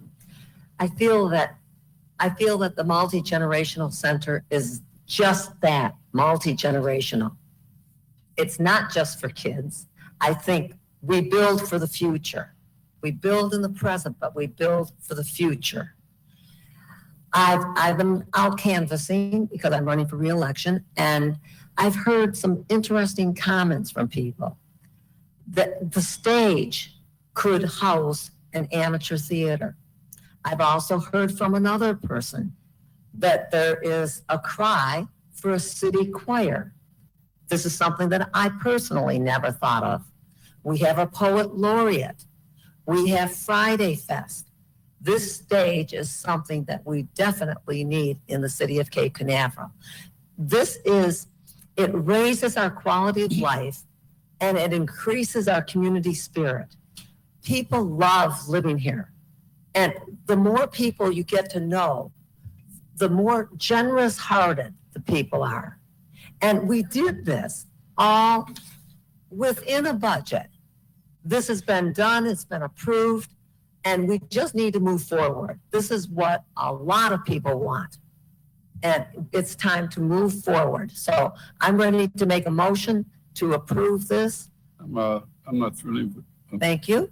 Just a minute, you can make public participation. Daniel, do we have anybody outside that's wanting to speak, or do you have any emails on this? No emails, but there are a number of hands, sir. I'll try to attempt to go in order that they were raised. The first one is Pat Campbell. Pat Campbell, you're on. You have 3 minutes.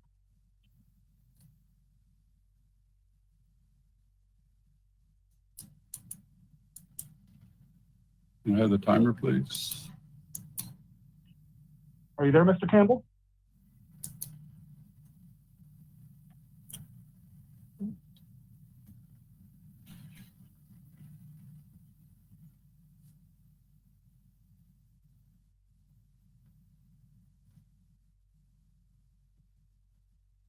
You are unmuted, Mr. Campbell. You can speak whenever you wish.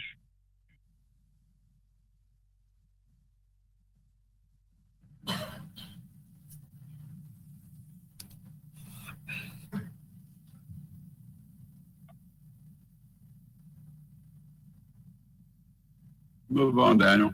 He comes back. The next hand is Christopher Cloney. Christopher Cloney, you are on. If you would unmute yourself, and you have 3 minutes. Thank you. Chris Cloney, 550 Jackson Avenue. I believe I heard the city manager say that the matter would come back to this council once the contract terms are finalized.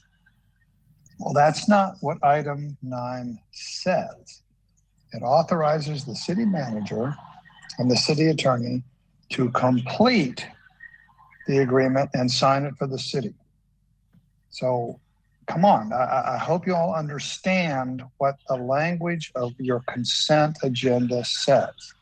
I hope you've read it. As to this master construction agreement, paragraph 3 says the price is as set forth in the guaranteed maximum price amendment, subject to change order. So there's no price in this draft agreement. I would urge the council to change that wording to say it's subject to reduction by change order. Set a true maximum price. Paragraph 9, the contract times for performance are left open for work completion. The mayor earlier commented the time passes and costs increase. So the schedule must be important, but it's not filled in. And what they're seeking is for you all to just approve this blank. I've been an attorney for 46 years. I would not authorize someone to sign a contract for me that omitted material terms. Paragraph 23 says that each party in the event of a dispute would bear their own attorney's fees. Now there's pluses and minuses on that, but from the city's perspective, that is a foolish provision. And to show you that no one has actually read this, look at paragraph 29. It says, the right to terminate for the convenience of the city as set forth in Article 22. There is no Article 22. Paragraph 22 deals with venue, where you would sue, and mediation. Now, typos happen, cut and paste happen, but this has not been carefully reviewed for an $8 million contract. So let me just point out, the consent agenda is authorizing the city manager and the city attorney to complete this agreement, fill in those blanks, as I mentioned. It says nothing about coming back to the council for review. So that representation to the council is incorrect. I have to agree with Councilman Morrison. It only makes sense. Fill in the blanks and then come back. You can do that very quickly. I wouldn't sign this. I would not authorize someone to do this for me. So thank you. I also mentioned that, you know, the mayor said that his mind is already made up before receiving public comment. I've heard that type of comment before from various council members on other matters as well as this. I would urge the council to consider what the public has to say. Thank you.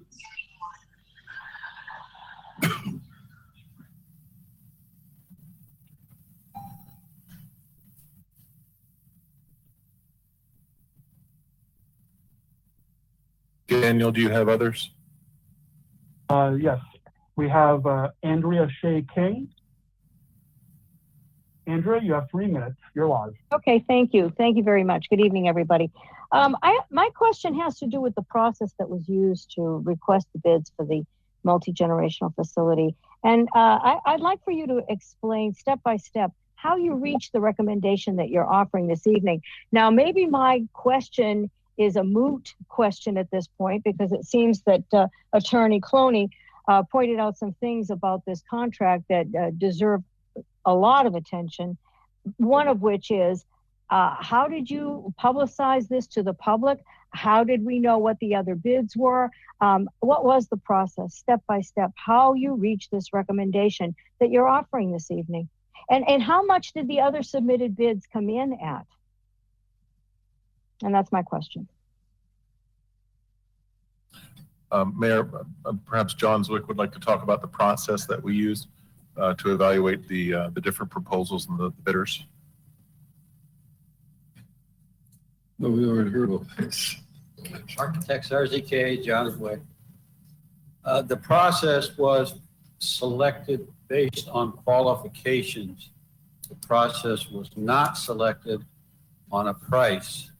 If a price was provided, you could only select based on the price, not based on experience, not anything else. The construction management at-risk process selected someone based on their experience with these type of projects, based on the intensity with which they provided information to the city relative to how they felt this project was important. Those items were part of the process.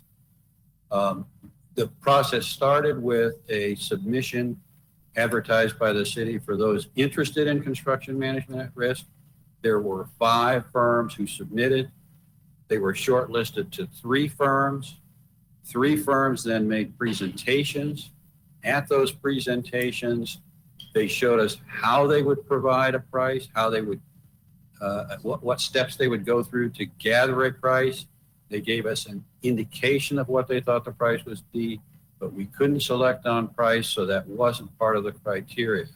The criteria was 100 points, and I don't have the form in front of me, but my understanding was that was provided at a previous council meeting, I believe.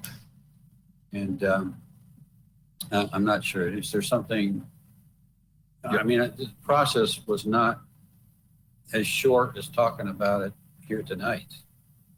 You know, it was a long process, and each step was gone over meticulously. So, and I would add that we didn't.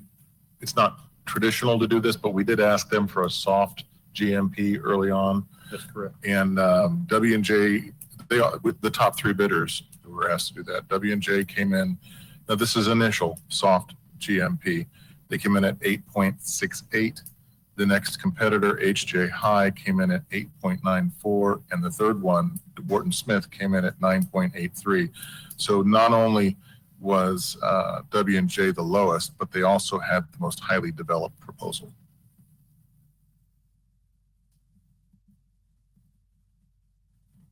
Thank you, John. Yeah, okay. Daniel? I hope that answers the Yes, first.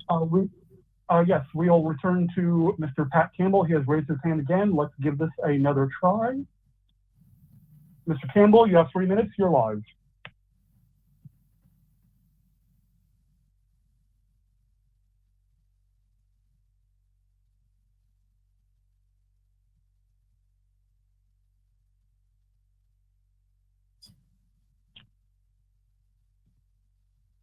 Are you there, Mr. Campbell? Technical difficulty.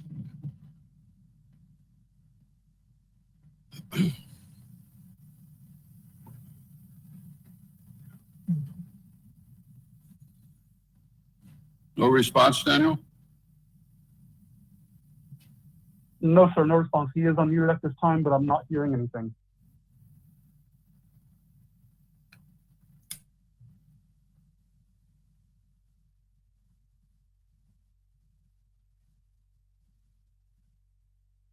Go to the next one if you have some more. All right. There he is. We just had another hand get raised. Suzanne Elliott. Was that Mr. Suzanne Campbell? Elliott? That came in? Suzanne Elliott, you have 3 minutes. Thank you, guys. It's great to hear everyone and see the community involved in the betterment of our little city.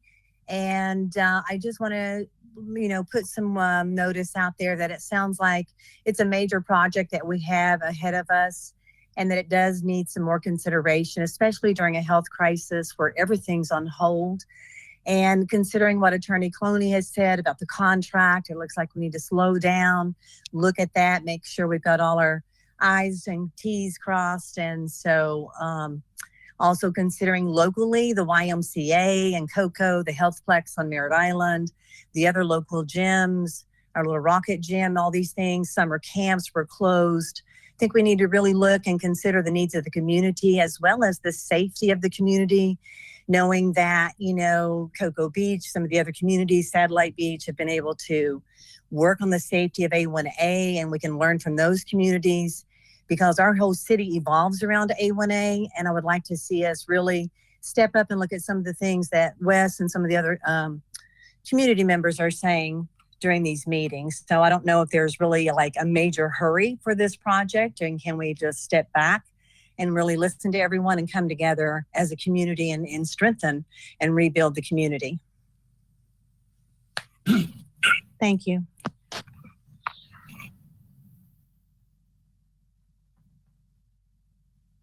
More hands, Daniel?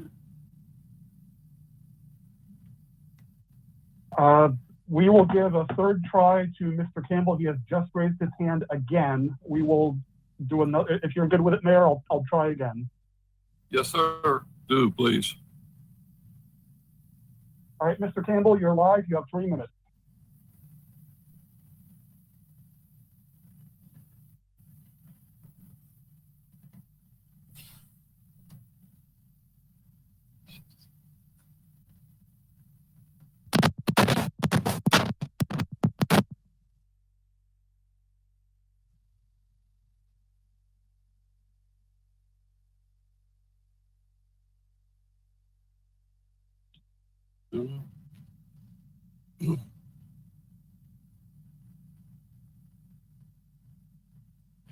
Daniel, is there any contact at all? You can hear him at all? We don't hear him. I heard a little bit of static, and that was the extent of it.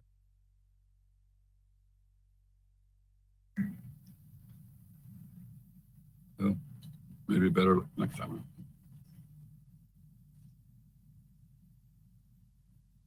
All right. 3 times. I don't know if you got some problem, maybe.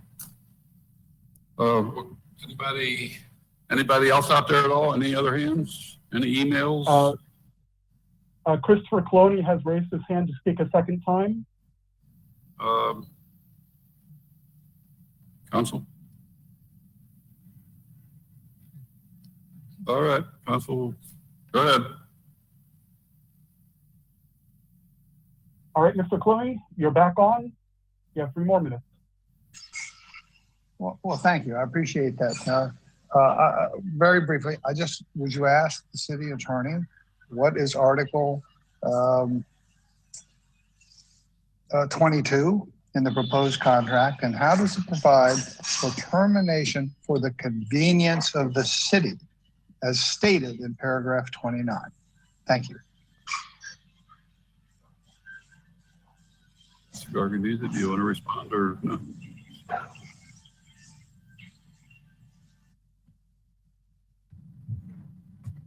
Well, my first response is, we did circulate a draft. It's labeled draft.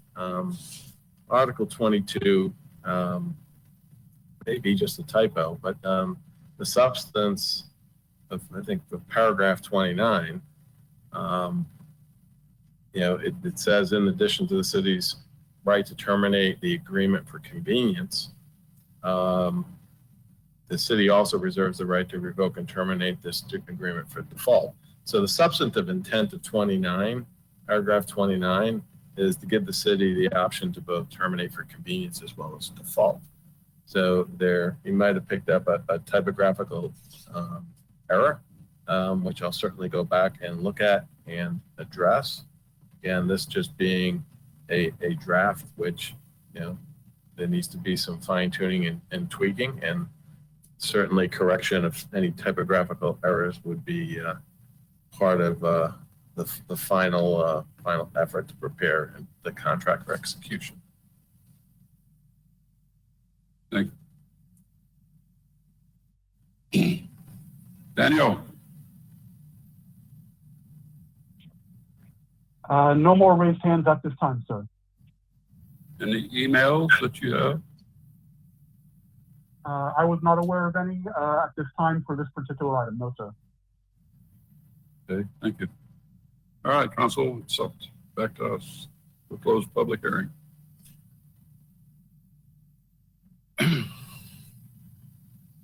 Nikki Scudder. Sorry. Thank you, Mr. Mayor. I just have a few statements and some questions. We delayed the construction to start for the solar, and we delayed it because I asked about a pool. And for that much money, I think that the solar and the pool should have been in there to begin with.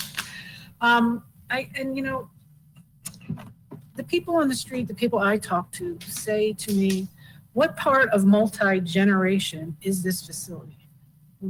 We have an aging population. The survey in 2018 said there was, I think, over the biggest percentage were people over 55 and they're aging. What is there? I mean, the facility is beautiful and it's awesome and we need it. But there's a lot of stuff for kids. But I don't see any adults, older people on the rope thing or the splash pad. I asked about a pool and that got turned down. What is going to happen where the skate park would be? What's going to go there?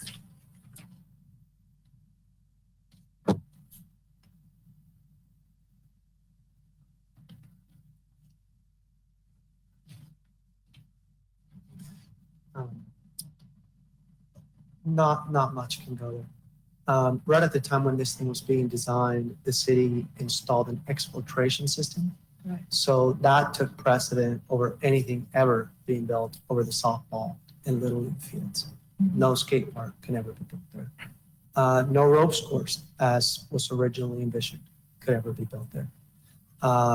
As I saw in, I think, the 21-22 budget, we are perhaps proposing to rebuild the playground, to modernize it, make it even more attractive. That'll be on you guys at that budget to do, but we're pretty tied to just a really beautiful grassy area that can be the site for still moving the park, a lot of different things. Is there a possibility that we could get a band shell there so we could have? There's a possibility to get a band shell on like the south and towards the southwest. No, towards the southeast a little bit in that corner. Because elements keep getting thrown out here and there, you know. We get John, can you just put something there and see what it would look like? And he's done an amazing job of fitting things like that. But remember, guys, there's a lot of other areas that you at some point could have available for a band shell. I know there's been discussion at some point, just, you know, it's been discussed about expanding the City Hall Plaza and what that could be someday. The hilarious part is in 1994, in the minutes from that council meeting, you guys were talking about buying the United Agencies building, 1994. And what a great building that would be for a, you know, youth center and some office space. So yes, if council at some point said, hey, let's throw an extra $250,000 into the park to just, again, please don't hold me to this number. It's just a wild number to throw out there because it could always be done way cheaper. But I just like to sell you the best, and you guys can VE me out of that. You know, if you guys want to put some money towards doing a band shell, I tell you what, no better time than the present, because you have the architect right here who can design it, and you have the builders who can build it for you, and we could include it in the plans where you could master plan it now. If that's where council, without, you know, delaying this, you could amend that corner and just pay John the extra money to design it if that's what you want. That's so the band shell could go there. But there's, you know, like we talked about the expansion of City Hall Plaza, you know, a band shell there. So there's many options. But where that infiltration system is now, it's just going to be grass there? Yes, ma'am. And that's where the movie in the park and things will be Yeah, there? and we're doing it in the Little League field now. We have been blessed enough to acquire and hodgepodge piece by piece this amazing system now. You know, where up front it would have cost a lot of money. You guys saved a ton of money by already having most of the sound system together. And last fiscal year, we were able to purchase a really cool inflatable screen that can do movies anywhere, by the way. So we're not tied to Canaveral City Park. If people want to attend, those could be had in a myriad of places, you know. Obviously, there's a cost associated with licensing fees for each movie, but here nor there, yeah, we could have all kinds of Still National Night Out could be hosted, you know, and then we'll be blasted by Clay like we do every year. You know, so there's a lot of events that can be hosted on open grassland. Okay. A couple other questions.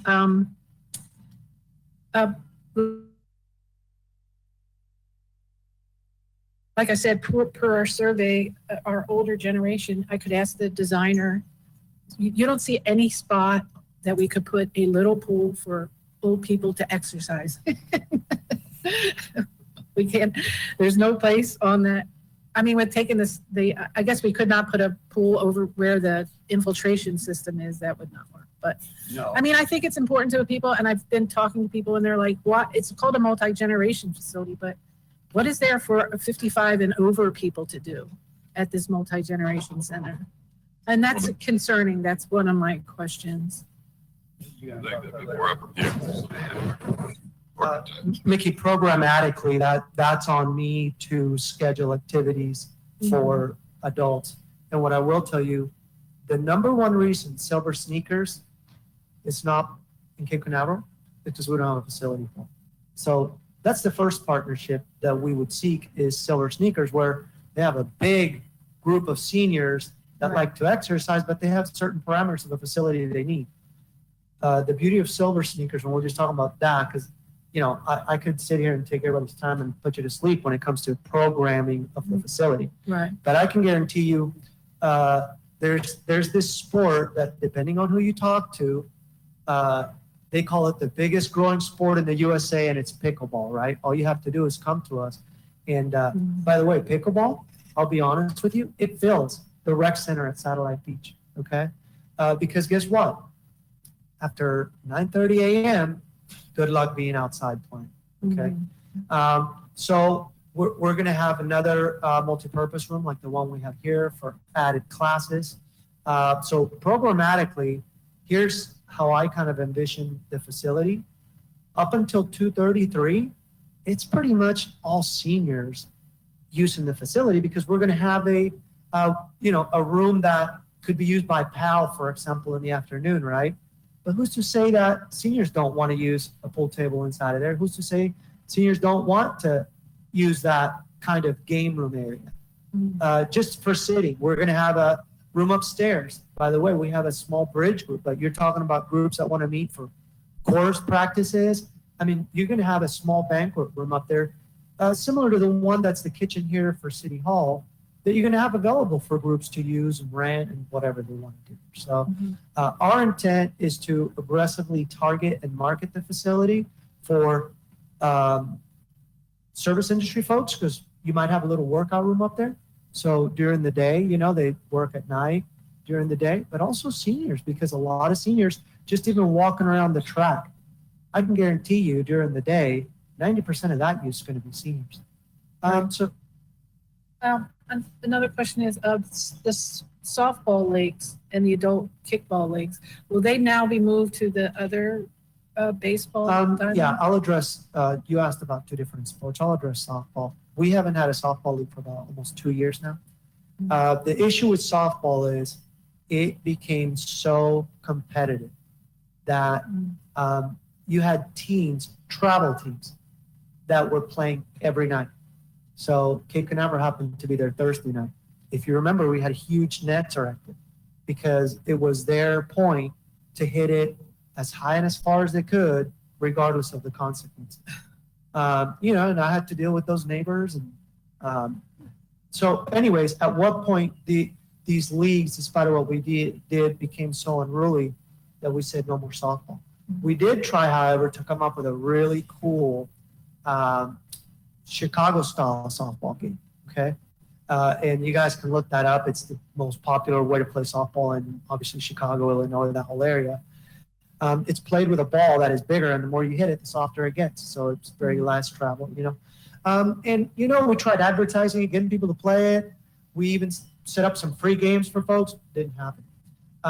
Kickball, because we knew this was happening, we gave the kickball two options. A, we play on the Little League, or B, you don't play at all. But the beauty of what we did with kickball, which we did not this past Wednesday, but the Wednesday before, is we had a try of what it would be like to play on the Little League field, okay? Everybody loved it. They loved it so much that we're going to do it again tomorrow. So if any of you guys want to play kickball for $3, come on out. We'll take any of you because you can set up teams right there. And it worked out great. We've already had conversations with Little League.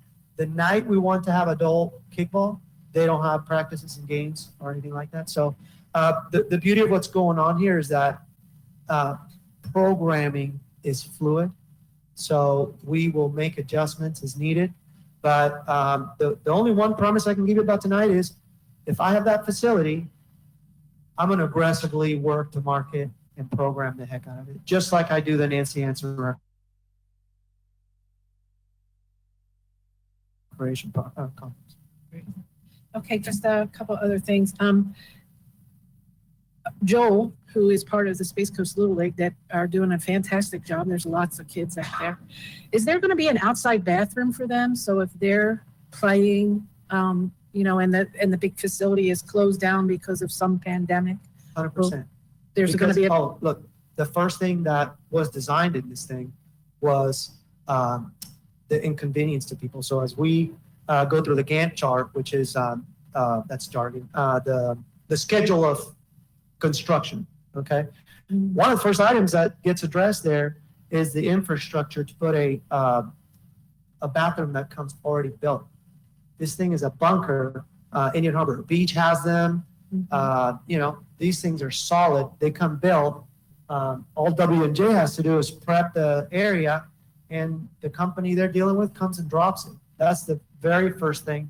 And there were considerations even as to the style of that, just to make sure that it fits with everything around the park. So yes. And what about the snack bar? That's on them.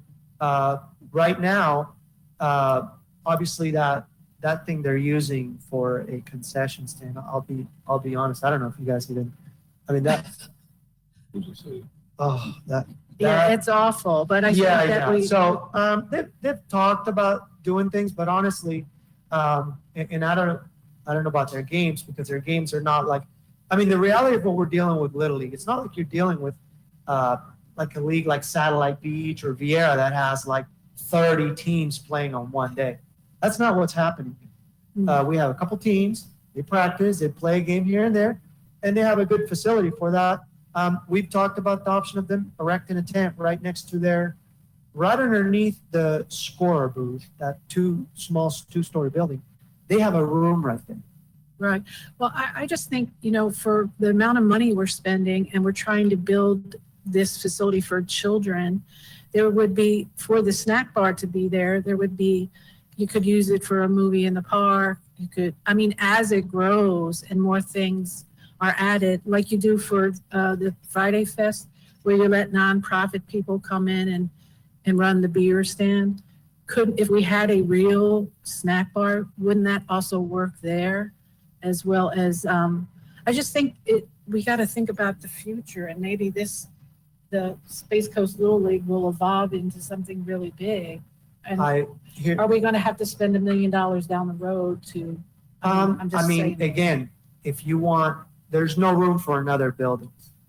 The multi-generational is so far, really, from the scope of where Little League would ideally want that. Mm-hmm. It's not even possible. Here's one thing that Little League could do, or if the city wants to pay for it, the city could do.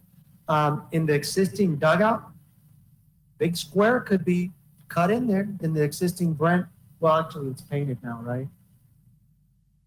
May have to call that artist to paint the roll-up door then. But anyways, it's a very small league, honestly. But it could not always stay small. I agree with you, Mickey. I think at some point, if you guys wanted a legitimate concession stand, and again, there was a lot of research done into this. You go talk to any existing league, one of the biggest issues they have is staffing those concession stands. I happen to be in the demographic where I have 3 kids in that age in all sports, and they're begging for people to work concession stands. Most of the games, concession stands are closed. You guys happen to have a gentleman, his name is Joe, who is like amazing and works tirelessly to do certain things, but leagues flourished and fell on one individual. Joel and Joe have a lot on their shoulders. They disappear. So far, I've been here 7 years now. Didn't see anybody like that before them, and I hope they stick around forever. But so many things, I guess, could be done if you guys want to spend money into a concession stand that sits empty 98% of the time. So it's just a building just for the 2% of the week season that it gets used. I think things could be found for that, but that was never any directive I was given until right now that's of key importance. Little League thought of even rearranging at one point the existing 2-story scorer booth. But no plans came through necessarily, because obviously there's engineering involved with that, but people have conversations about things of what could be and what they want all the time. So yes, Well, Councilmember Brown. Joe and Joel are entrenched in our community and think only about, or tireless, think about our community and our kids. They're not going anywhere. But the multi-generational center, it is multi-generational. I know the seniors who use it. And the health plex, I think they're doing away with that. One on Merritt Island, because they're building a That's going hospital away, there. absolutely. There is a need. Our seniors need it. Our youth need it. We need to do something about it. We need to do something about it. Get it started today. Thank you.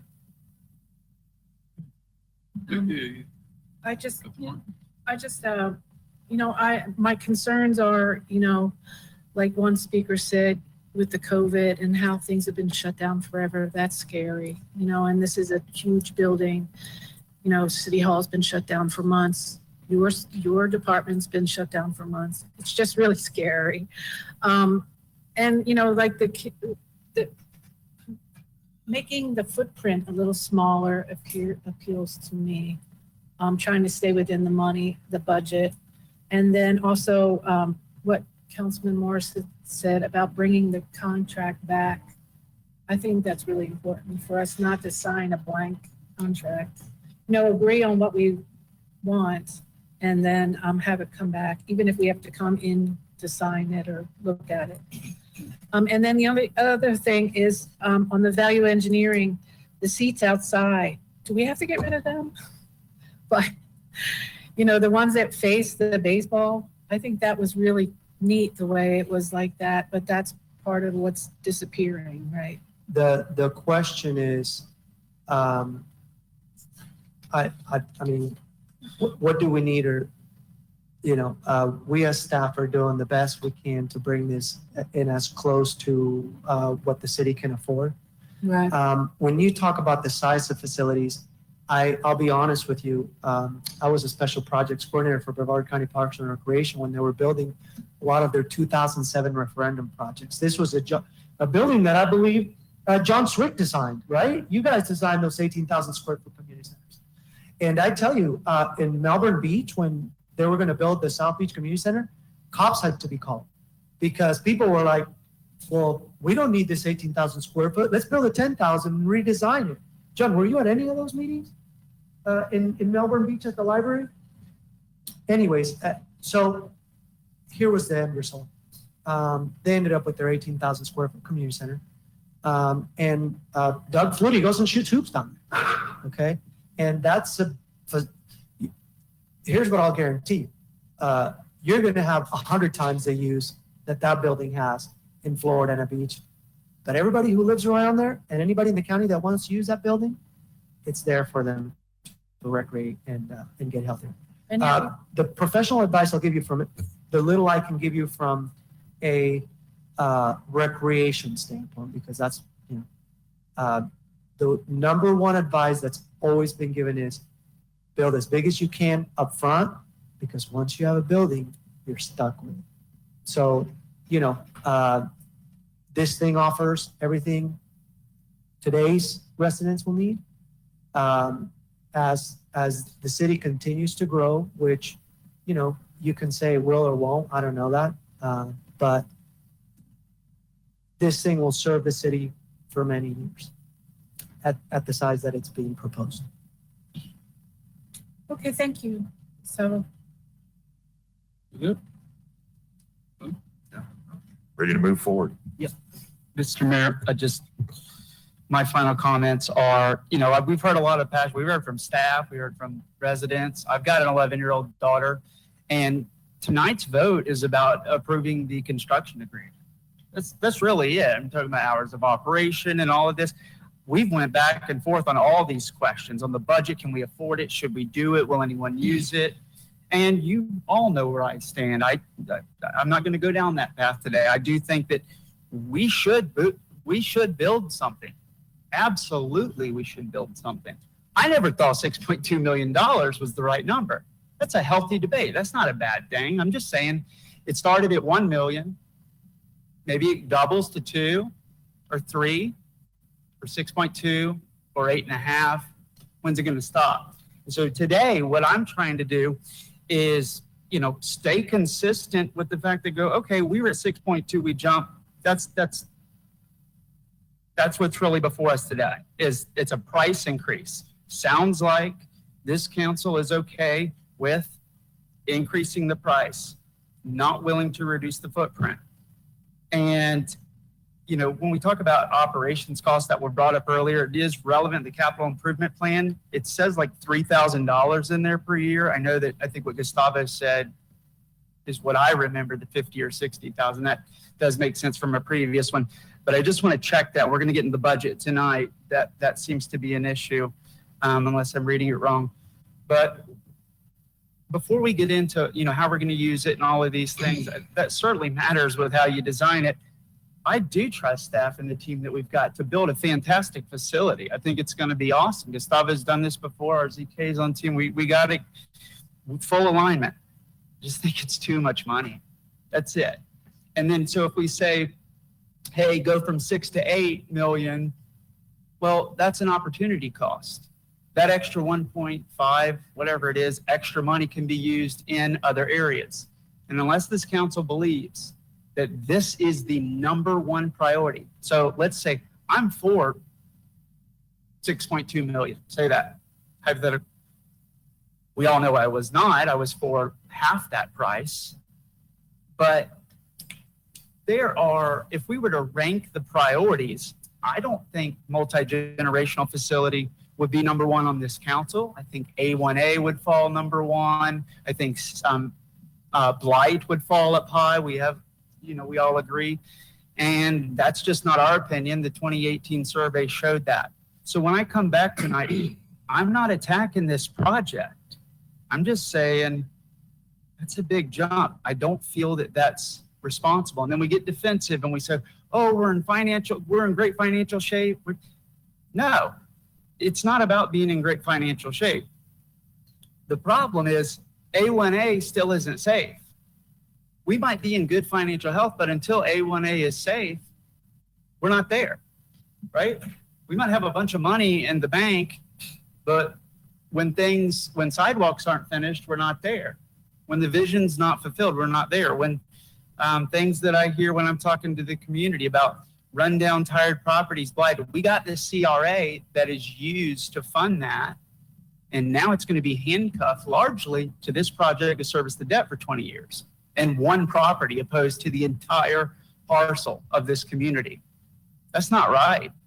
And I think that the issues, they didn't say if you were to do a survey of all the blighted properties in Cape Canaveral, I don't think that property would have ranked at the top as a major, major problem. We can go back to the early surveys and look at it. And so it just continues to grow. And we always say up here, well, it's been going on a long time. We've been talking about it for a long time. Well, I've been talking about a lot of stuff for a long time. It doesn't mean that it's a good idea, and it doesn't mean that it should continue to grow in price. And so I am not hearing anything from this council that we are willing to decrease this by $1. I mean, that's like, no, you don't like kids, you don't want this, that's not true. I want to see this happen. My 11-year-old daughter would love to go. She plays volleyball. Absolutely. A gym, it makes sense. Just too expensive. And in a time when people are beat down, state agencies are instructed by the governor to cut 8 or 9% this year. And there's some of the departments, everyone's taking a hit. Private sector's taking a hit. And our budget's growing. And what area of our budget is growing the most? Parks and recreation, culture and leisure services. That's what I have a problem with. So I would go and defend it, say, no, this has been at it for a long time. Let's go build this project at a modest price, and we will get what we're talking about. But something's got to give. And if it isn't going to happen, that's disheartening. That's really upsetting. And we're talking about what? Can we sit out for 30, 40 days? No. Keep moving forward. Keep moving forward. And to me, there's something else that's moving up the price tag. And so what we spend in extra on this facility could have went to a safety issue. And the next time somebody has an accident, crash, problem, that's another $1 we could have put out there. The next time I'm driving down the road and I see a property that was tired and maybe run down that could have qualified for CRA money, I said, well, I know we're 1.2 or a few million, but we can build it 5 to 6 million, but there was $1.5 million we could have put there. The next time we look at any other incomplete sidewalk, that's the point. It's trade-offs. And the last thing I want to say is, if we're not going to move down on price, I mean, are we really not going to review this contract before it's finished? I'm embarrassed to say that this council is willing to do that. This isn't a trust issue. We heard Attorney Christopher Cloney get on here and rattle off Section 3, 9, 23, 29 issues. Our city attorney jumped all over it. That just tells you it shouldn't be ready yet. Staff hasn't done anything wrong. They're moving as fast as they can with the team. but that doesn't mean we have to approve it prematurely. So please, council, let's bring this back and vote a final version once it's ready. That's all I have to say. Thank you. Council? I don't have anything to add. I'm dealing with, the longer we wait, and yeah, we can go back and change it. There's a cost. We can add things to it, got more cost. You'll be up to 10 billion and not even have what you want. So I'm ready to, we've heard from the public. I think I'm ready to look for a motion. Either for the approval of construction manager at risk or not. I'd like to make a motion that we approve construction manager at risk construction agreement for the construction of site and building. I second it. Thank you. Seconded. There's a motion and a second to accept the construction manager at risk. Call the roll, please. And that's as presented in the city manager recommendation. As presented is what I got right here. I think I said that, didn't So we're not going to bring it back till we do. I? I'm looking for a motion, and we have a motion to accept what we have as written here tonight. And it's been seconded. We're calling the roll. Well, I think we can discuss right now, can't we, Mayor? And I don't want to say but one thing. You've discussed it twice and 3 times. Yeah, and yeah. I think we have discussed it enough, Mr. Morrison. I agree with you. We got another 3 or 4 items that you have on your, you have some items on later. I We're going agree. to call the roll, please. This was. Mayor Pro Tem Brown, 4. Mayor Hogue, 4. Councilmember Kellum, Against. Councilmember Morrison, Against. Councilmember Raymond. 4. That's 3-2. Thank all of you people for bearing along with us here tonight. We're going to move forward. We're going to go to item number 10. It's ordinance 03/2020, amended sections 257, 258, council meetings schedule.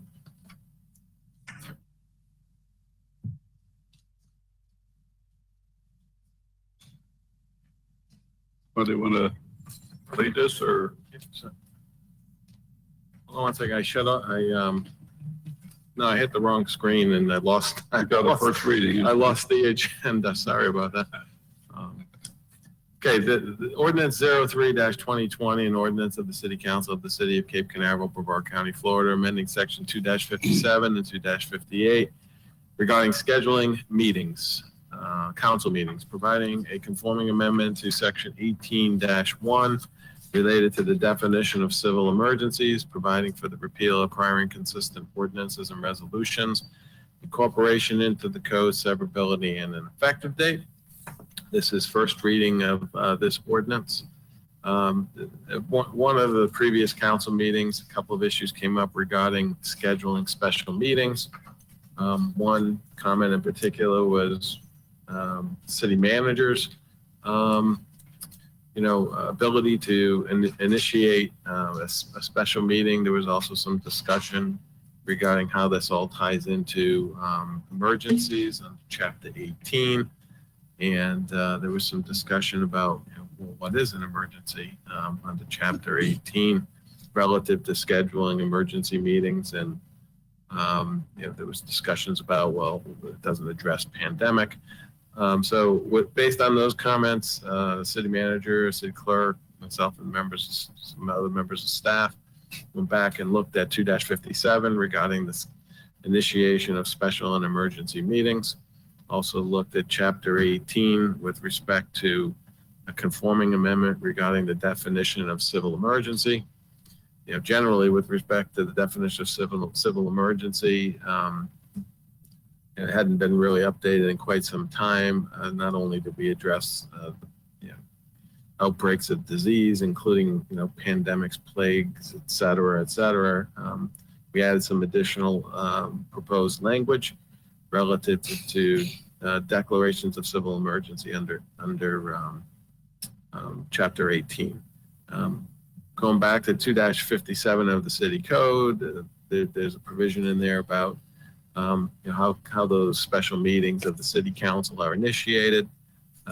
Back and added some language and struck some language, to try to, not only address how they're initiated, but also try to address some of the other technical aspects of the meetings, and consolidated a couple of sections of the city code and some language, so it hopefully I think reads a little bit better than the current version that's in the code.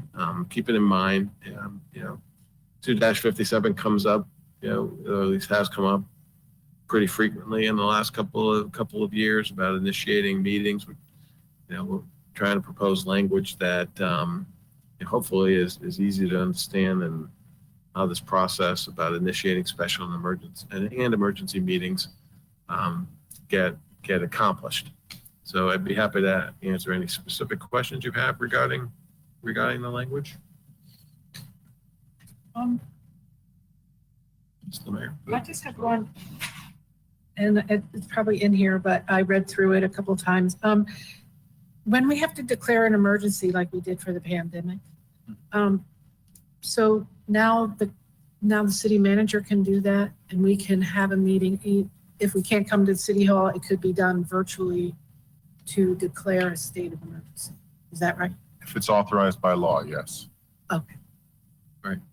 That was my only question. Thank you. Currently it is. The governor did sign that order allowing CMT meetings, but that Right. doesn't mean it will always stay that way. Oh, I got you. That's all I have. Don't have anything. Mr. Morrison. Mr. Mayor, thank you. Spoke with the city manager about this. There's a section that concerns me in regards to the proposed section 2 of 257, right at the beginning. It struck through that whole area. The new language, I think the biggest change that jumped out to me is the fact that if a council member wants to have a meeting, that we have to send it to notice to the city clerk. I think that that's a really, most of the time that makes total sense. In fact, there's a really big benefit in doing that when Mia is ready, willing, and able to help out and to get those meetings going. I certainly appreciate it. But there are times in our terms to where we might have an issue about staff. I don't ever want to have to, but it happens. We've had issues in the past, and specifically, what if the issue was with our city clerk? And we're now going to, have to work through them. I think that to understand where there was confusion here is this idea that a council member cannot reach out directly to another council member is a violation of sunshine law. I don't think it's a smart thing to do all the time unless, to do it in writing.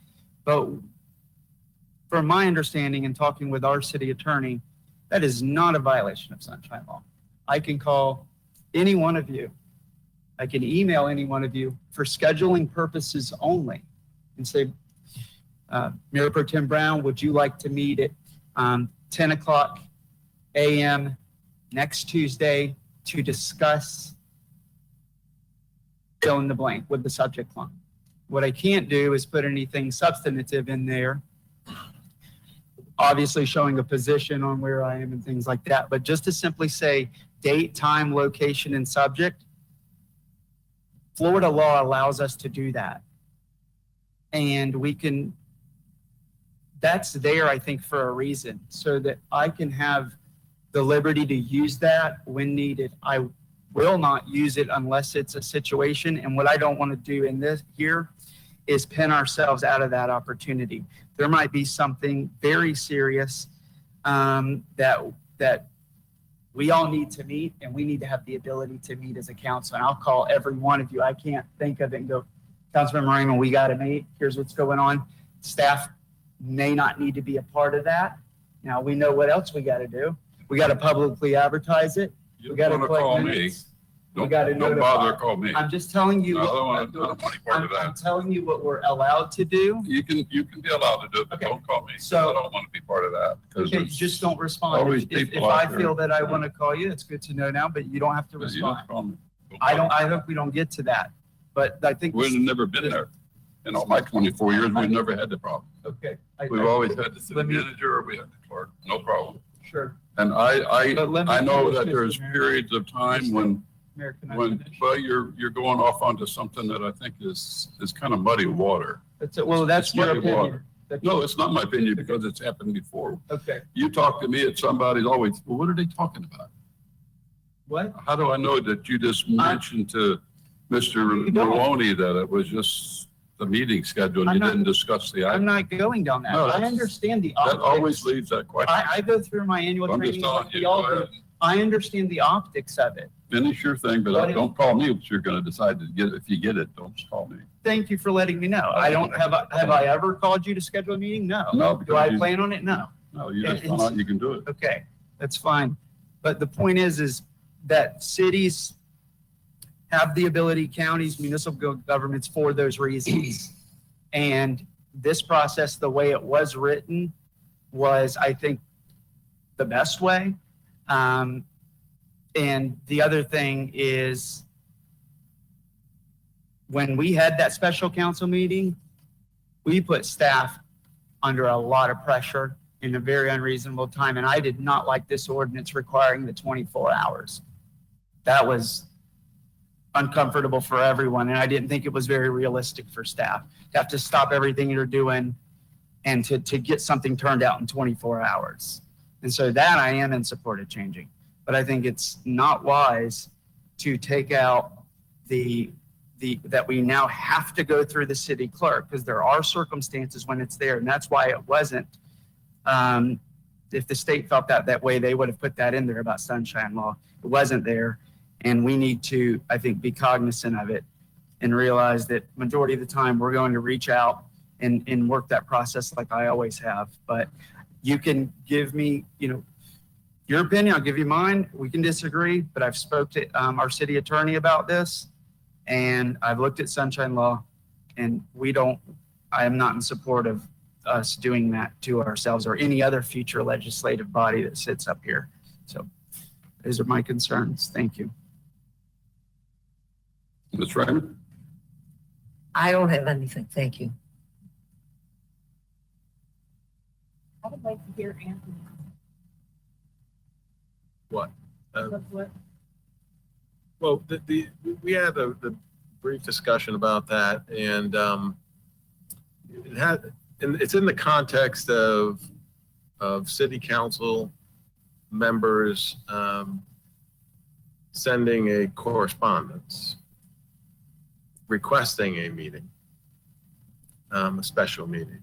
And as you know, we had an issue of whether or not we could get a majority for that special meeting, and the issue came up, well, can individual council members just meet to discuss? And sunshine law doesn't prohibit two council members from publishing a notice and having a public discussion. They can't do anything because they don't have any authority, but they certainly can have that discussion. This ordinance pertains, so I'm very, very clear on this point. This establishes the rules of the city council as a governing body and how the governing body will schedule meetings. Doesn't pertain to the issue of two council members wanted to engage in a public discussion among themselves and notice it under the sunshine law. They can do that. This ordinance doesn't address that issue whatsoever. Now, with respect to initiating a meeting of the governing body, the city council,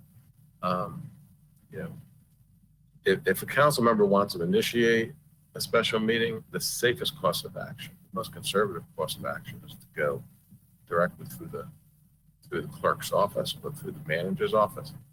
Those administrative staff members that are charged with the responsibility of actually making a meeting happen, publishing the notice, doing whatever staff work is necessary to have a meaningful meeting.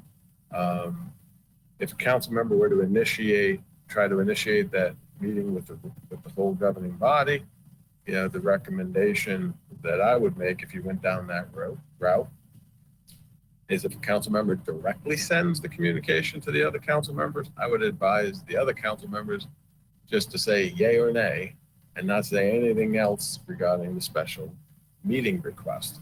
Because then you end up in technically a communication far more than just yay or nay. I can meet at a certain time period, right?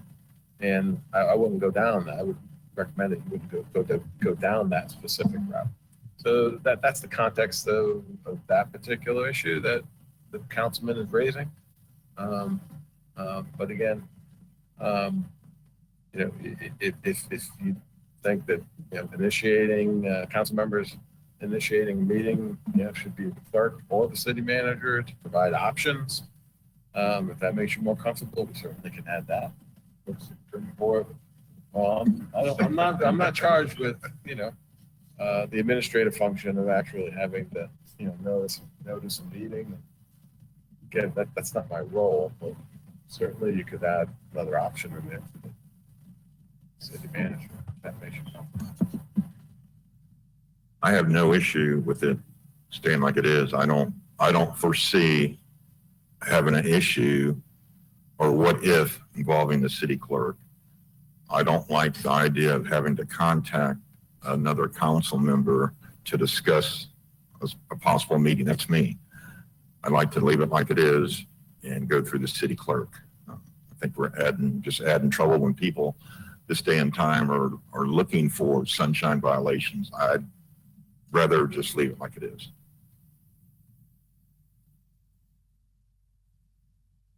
So just one point of clarity, Mr. Mayor. So it says here that proposed language, a council member may request a special meeting. I actually just noticed that. It says may. So can you maybe clarify, does this prohibit the ability of a council member from, in this need that I don't foresee myself needing, but I think there was some wisdom there. This doesn't stop, doesn't prohibit, right?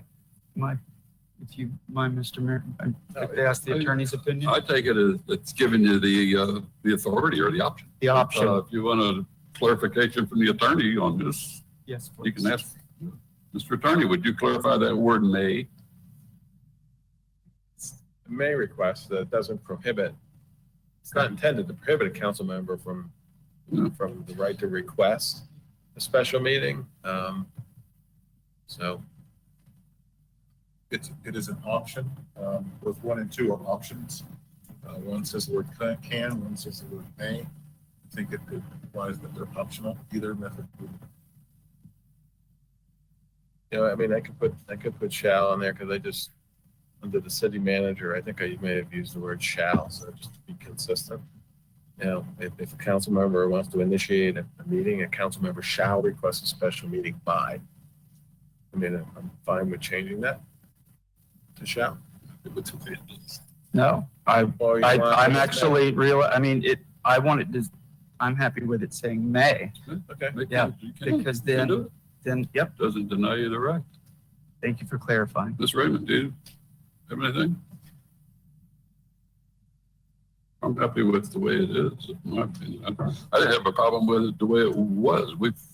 In all the years I've been doing this, we never had a problem with going to the city clerk, and immediately we had a meeting that afternoon.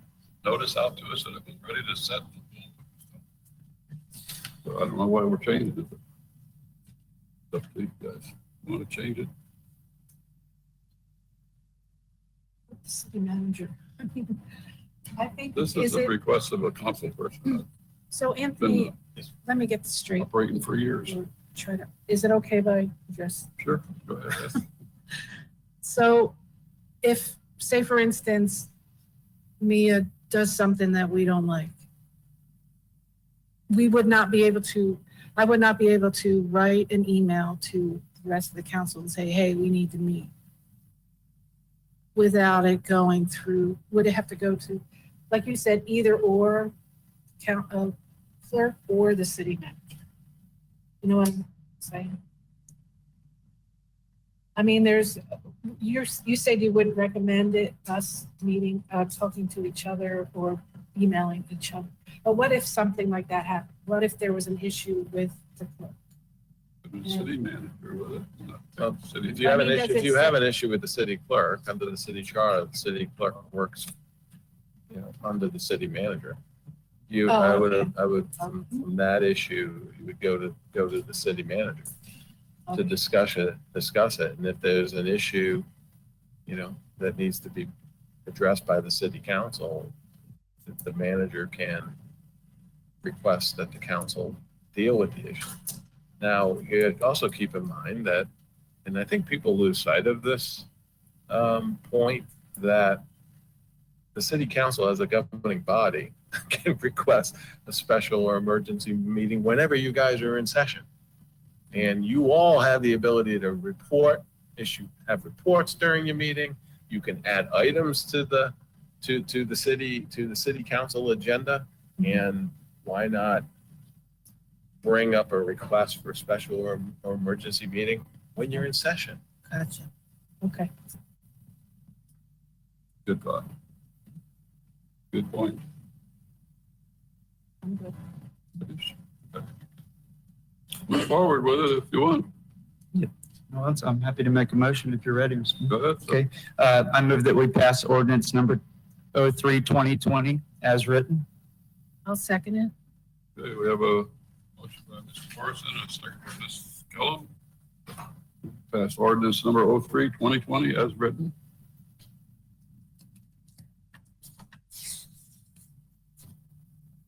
Did I go to public on this? You yet? did not.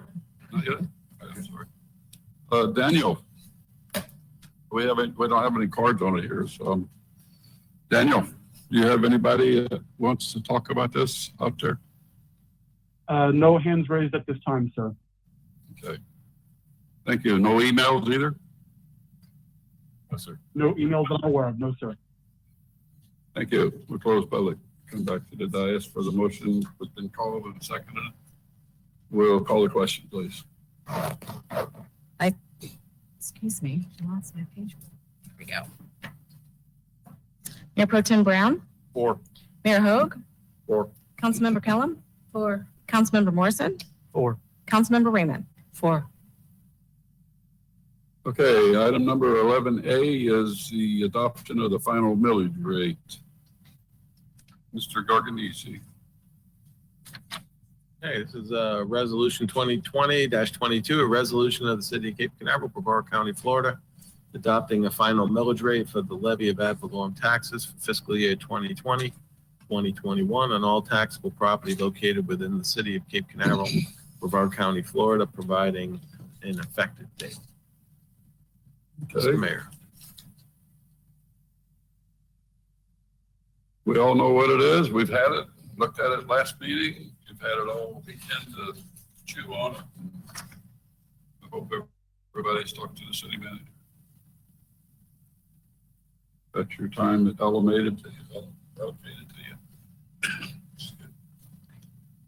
Our final millage is 3.6396 as called out, with the general millage rate of 3.5878 and the library is 0.0518, which brings us to our total millage for the year.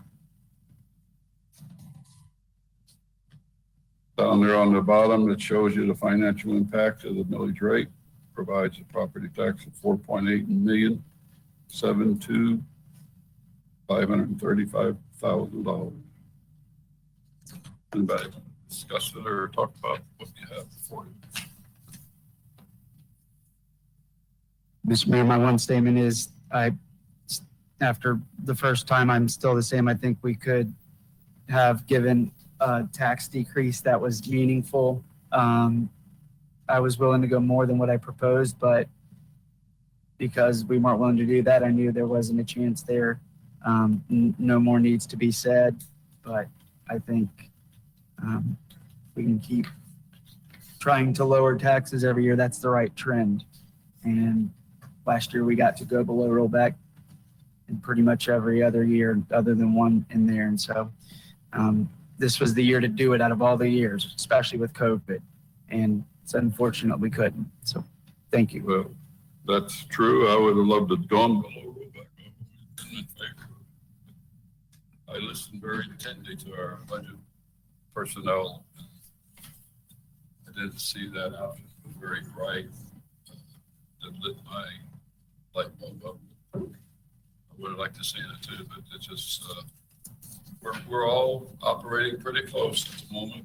We're in good shape. We have no problems, and I don't want to create a problem that would create a problem. Next year, hopefully things will be a lot better. We can do that. Love to do it.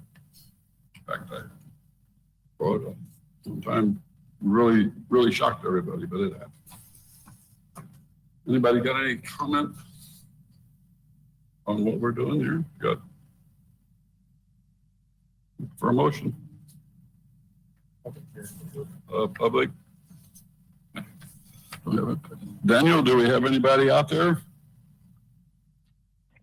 No hands raised at this time, no, sir, and no emails. Thank you. All right. Close public hearing. Dias. I'd like to make the motion that we accept resolution number 2020-22 as written. I'll second it. Motion's been made and seconded.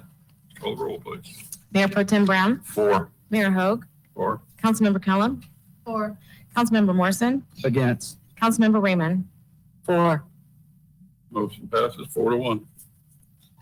Okay, our next one is ordinance number 04-2020, adopting the annual general fund wastewater enterprise fund.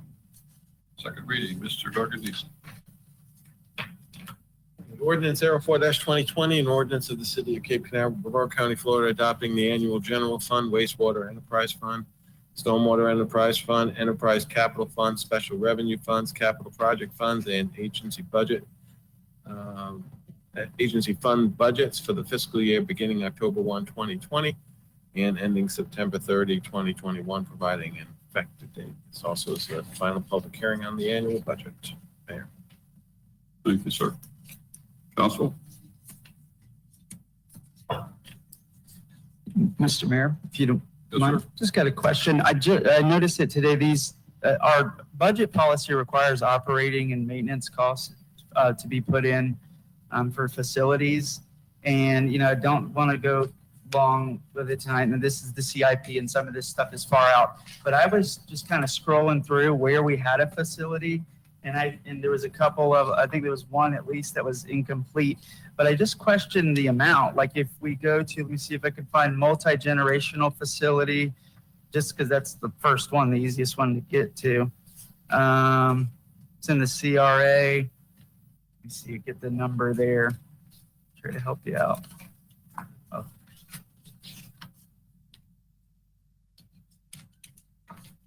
That.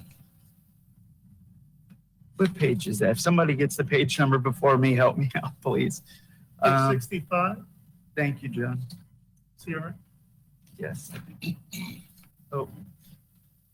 Is that the capital improvement Oh, plan? no, that'll be in no. the back. That's the actual Oh, okay. department budget page. Yeah.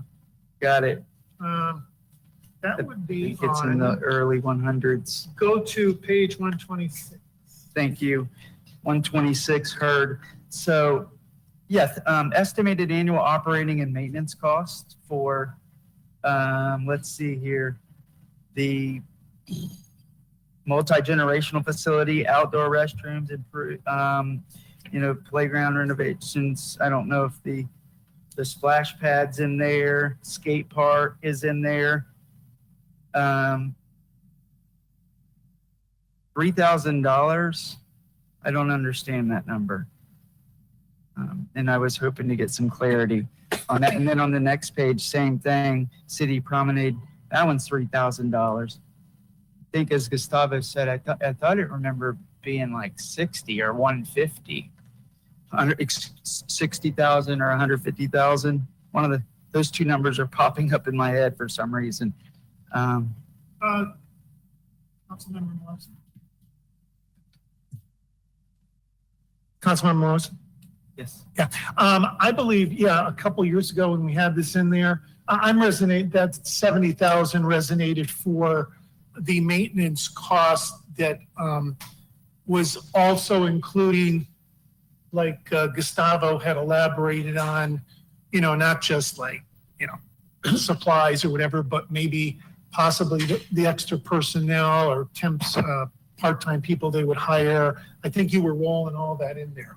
So it was the personnel, the supplies, maybe, utilities and things of that nature. So I think the $70,000 estimate at that time probably was a decent estimate. And if you feel like that should be reflected as a part of the, as a part of this page, so as a part of the record, historic record, that's fine, because these costs are going to be built in once this project is complete. These will be built into the department costs, and then it's, you won't actually see them because they're buried in there. You'll see them. There'll be a personnel cost, there'll be utility cost, there'll be operating supply costs. So I think what I'm hearing you say, though, is you might feel more comfortable if at least those pages initially showed the potential impact,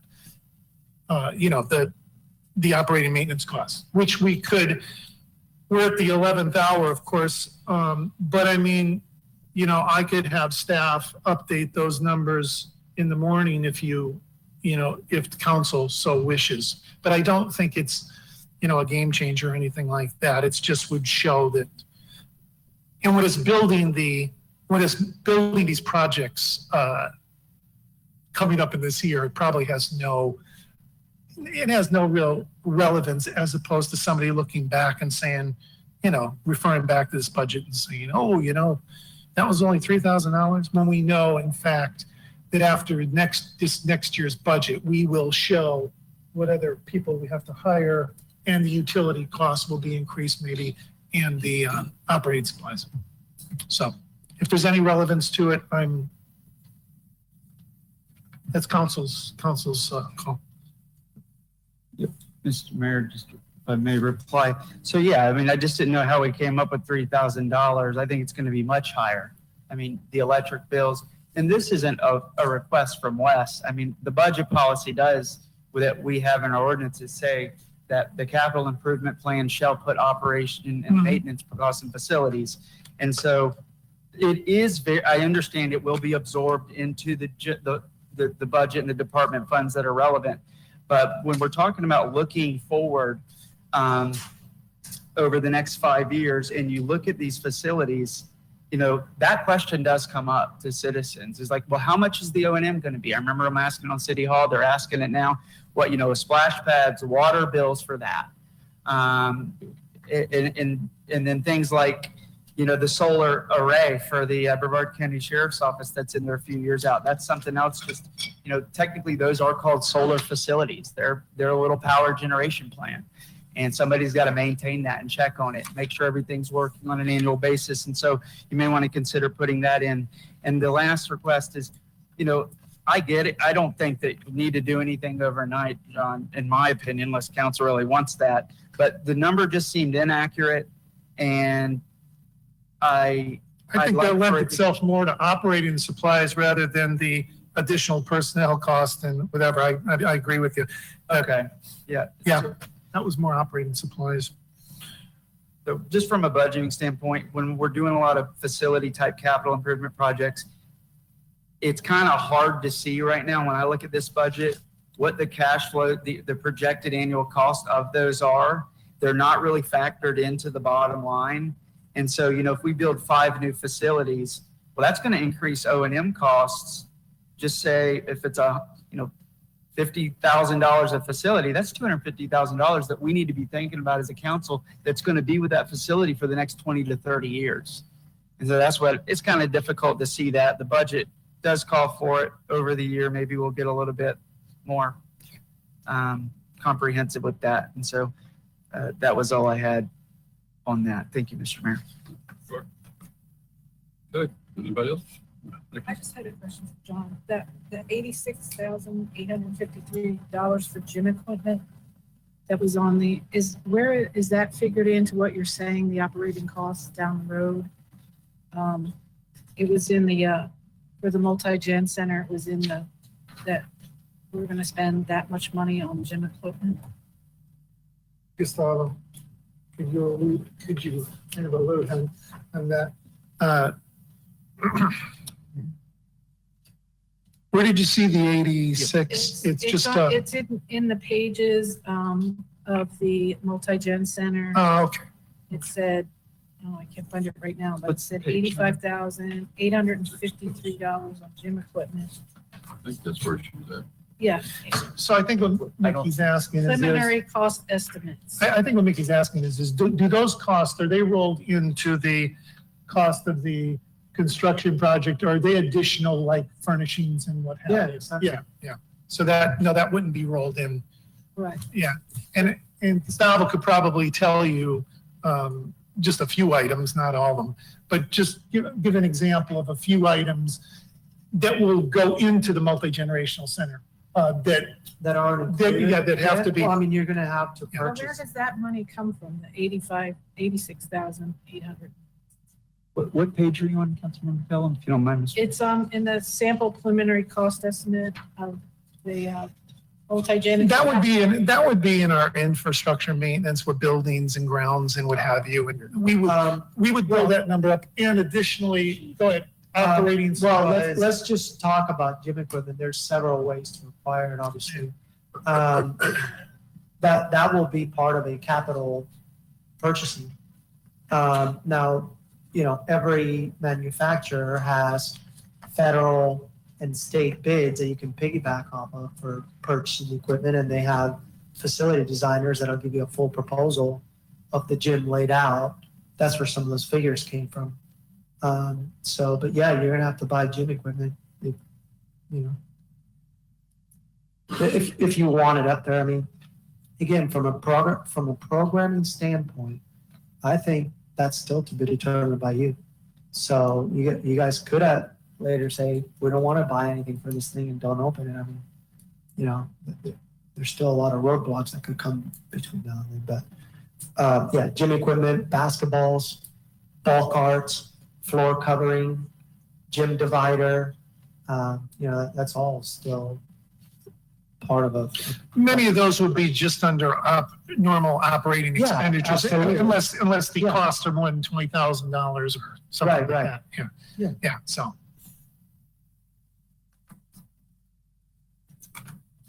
Does that kind of do it for you? Yeah. Okay. Thanks. Anything else?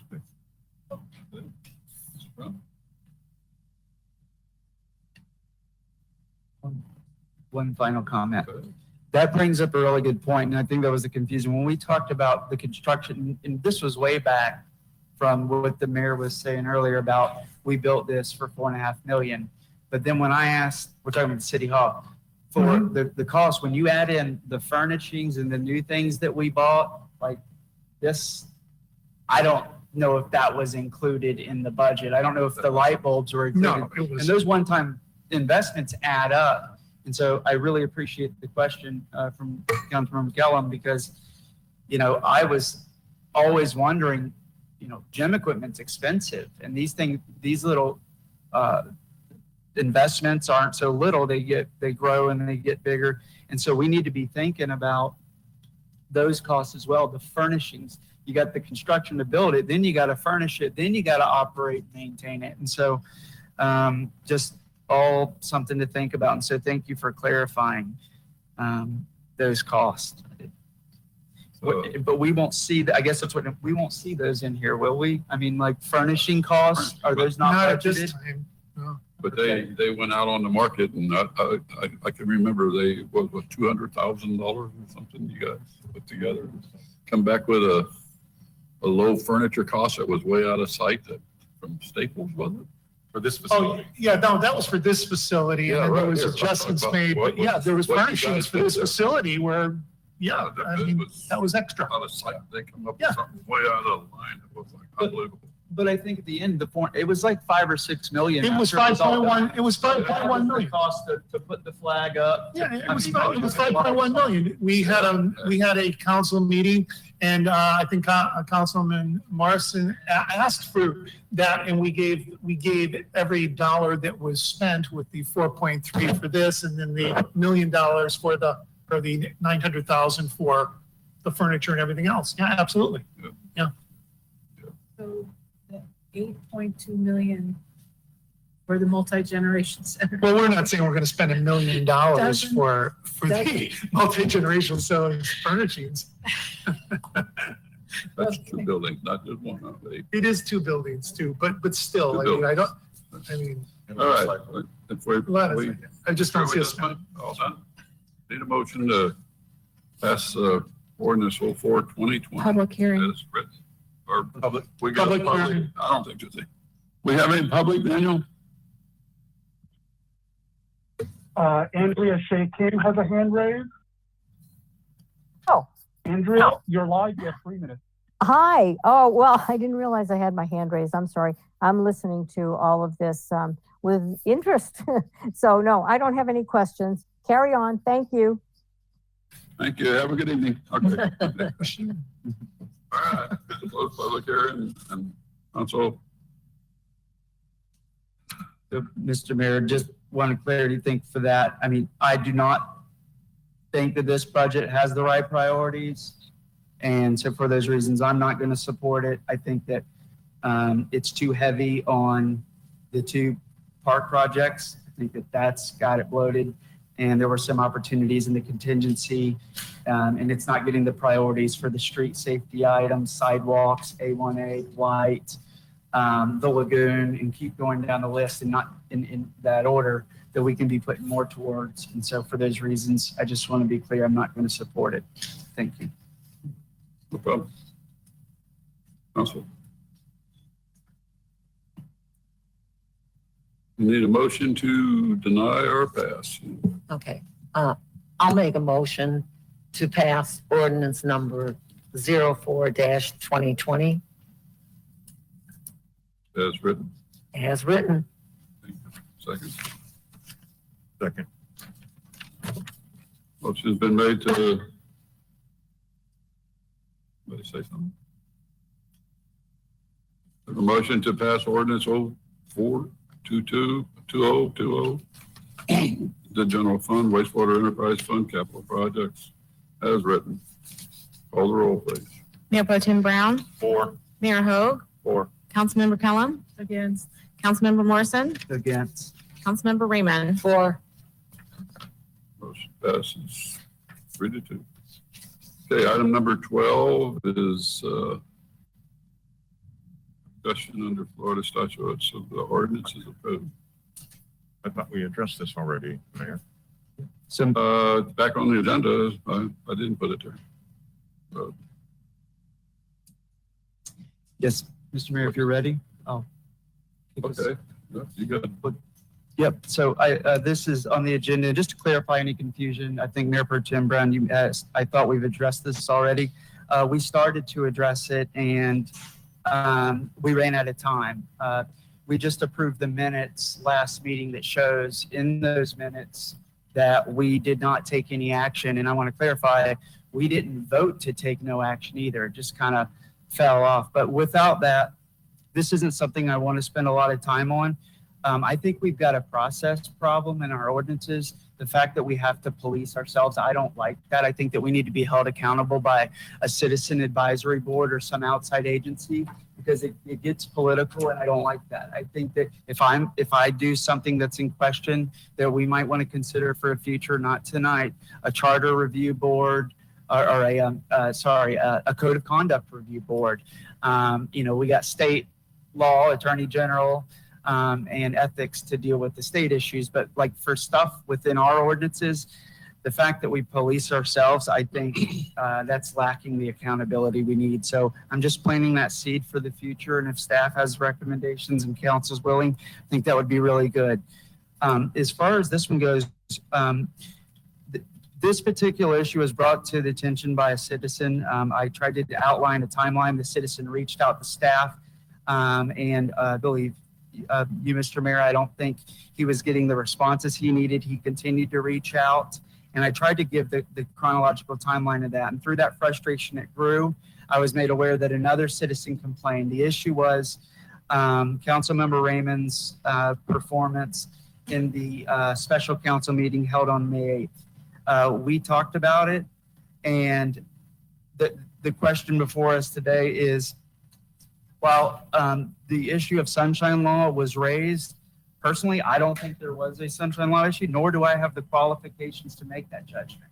And so that was brought by the citizens. That's up to somebody who's sits in a seat. And so sits in a seat higher than me. And so I'm not here to do that. But what we are obligated to do is to enforce our own code of conduct. And so under section 207, which is in here of our city code, and section 209 is that the city council shall be the judge of the qualifications of its members. And so with that, as it relates to the code of conduct that we all saw, I tried to outline the issues. And the big takeaway during this was that the last meeting we said, have you watched the meeting?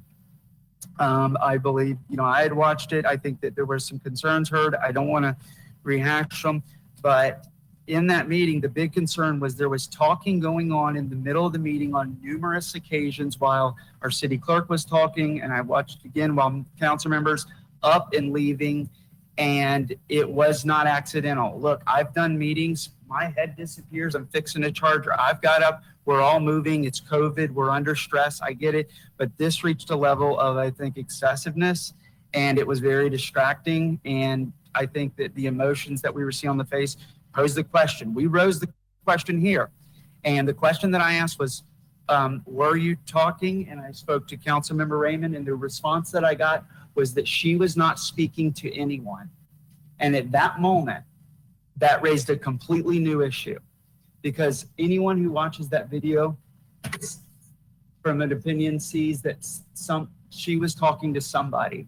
And so my question today is, if we do not believe that there's a code of conduct issue, then we need to know that and vote on it, in my opinion. But if we do, but we don't feel that we're the authority should take that action, that's the camp I fall in.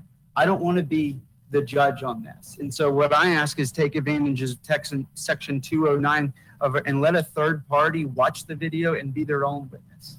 And so the question I ask today is, what do we want to do something about this? Okay, on section 209 investigation, the city council may take investigation into the affairs of the city. It doesn't say it shall.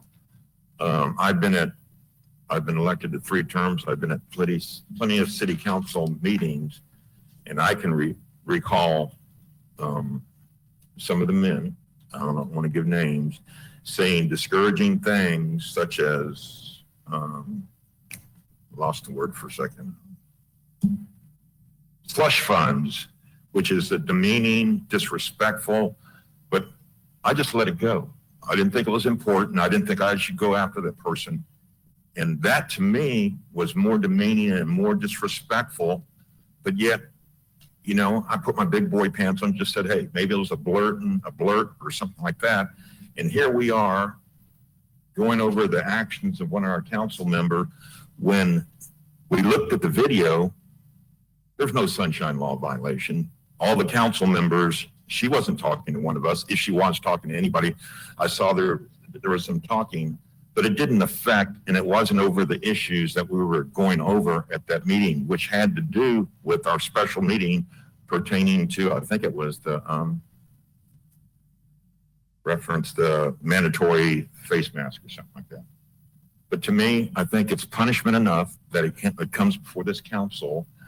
And I think that Councilman Raymond has taken that into account and will improve her actions or facial expressions, or making sure that if we do have a virtual meeting again, that if that was her husband or whoever it was, that they stay off picture. I had the same issue, grandkids running.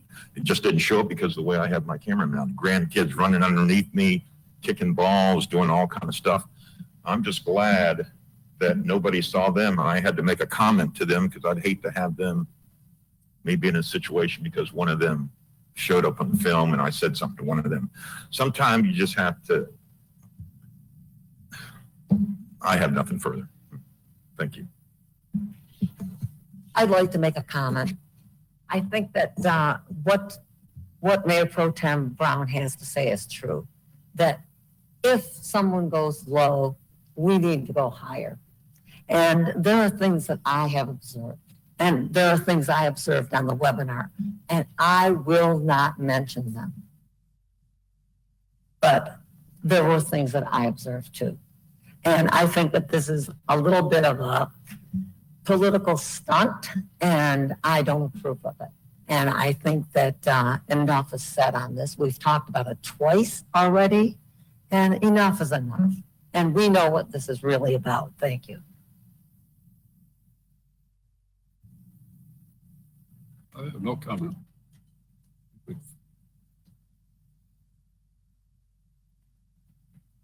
I'd just like to make a motion that, or I don't even know if I make a motion. I'm sorry.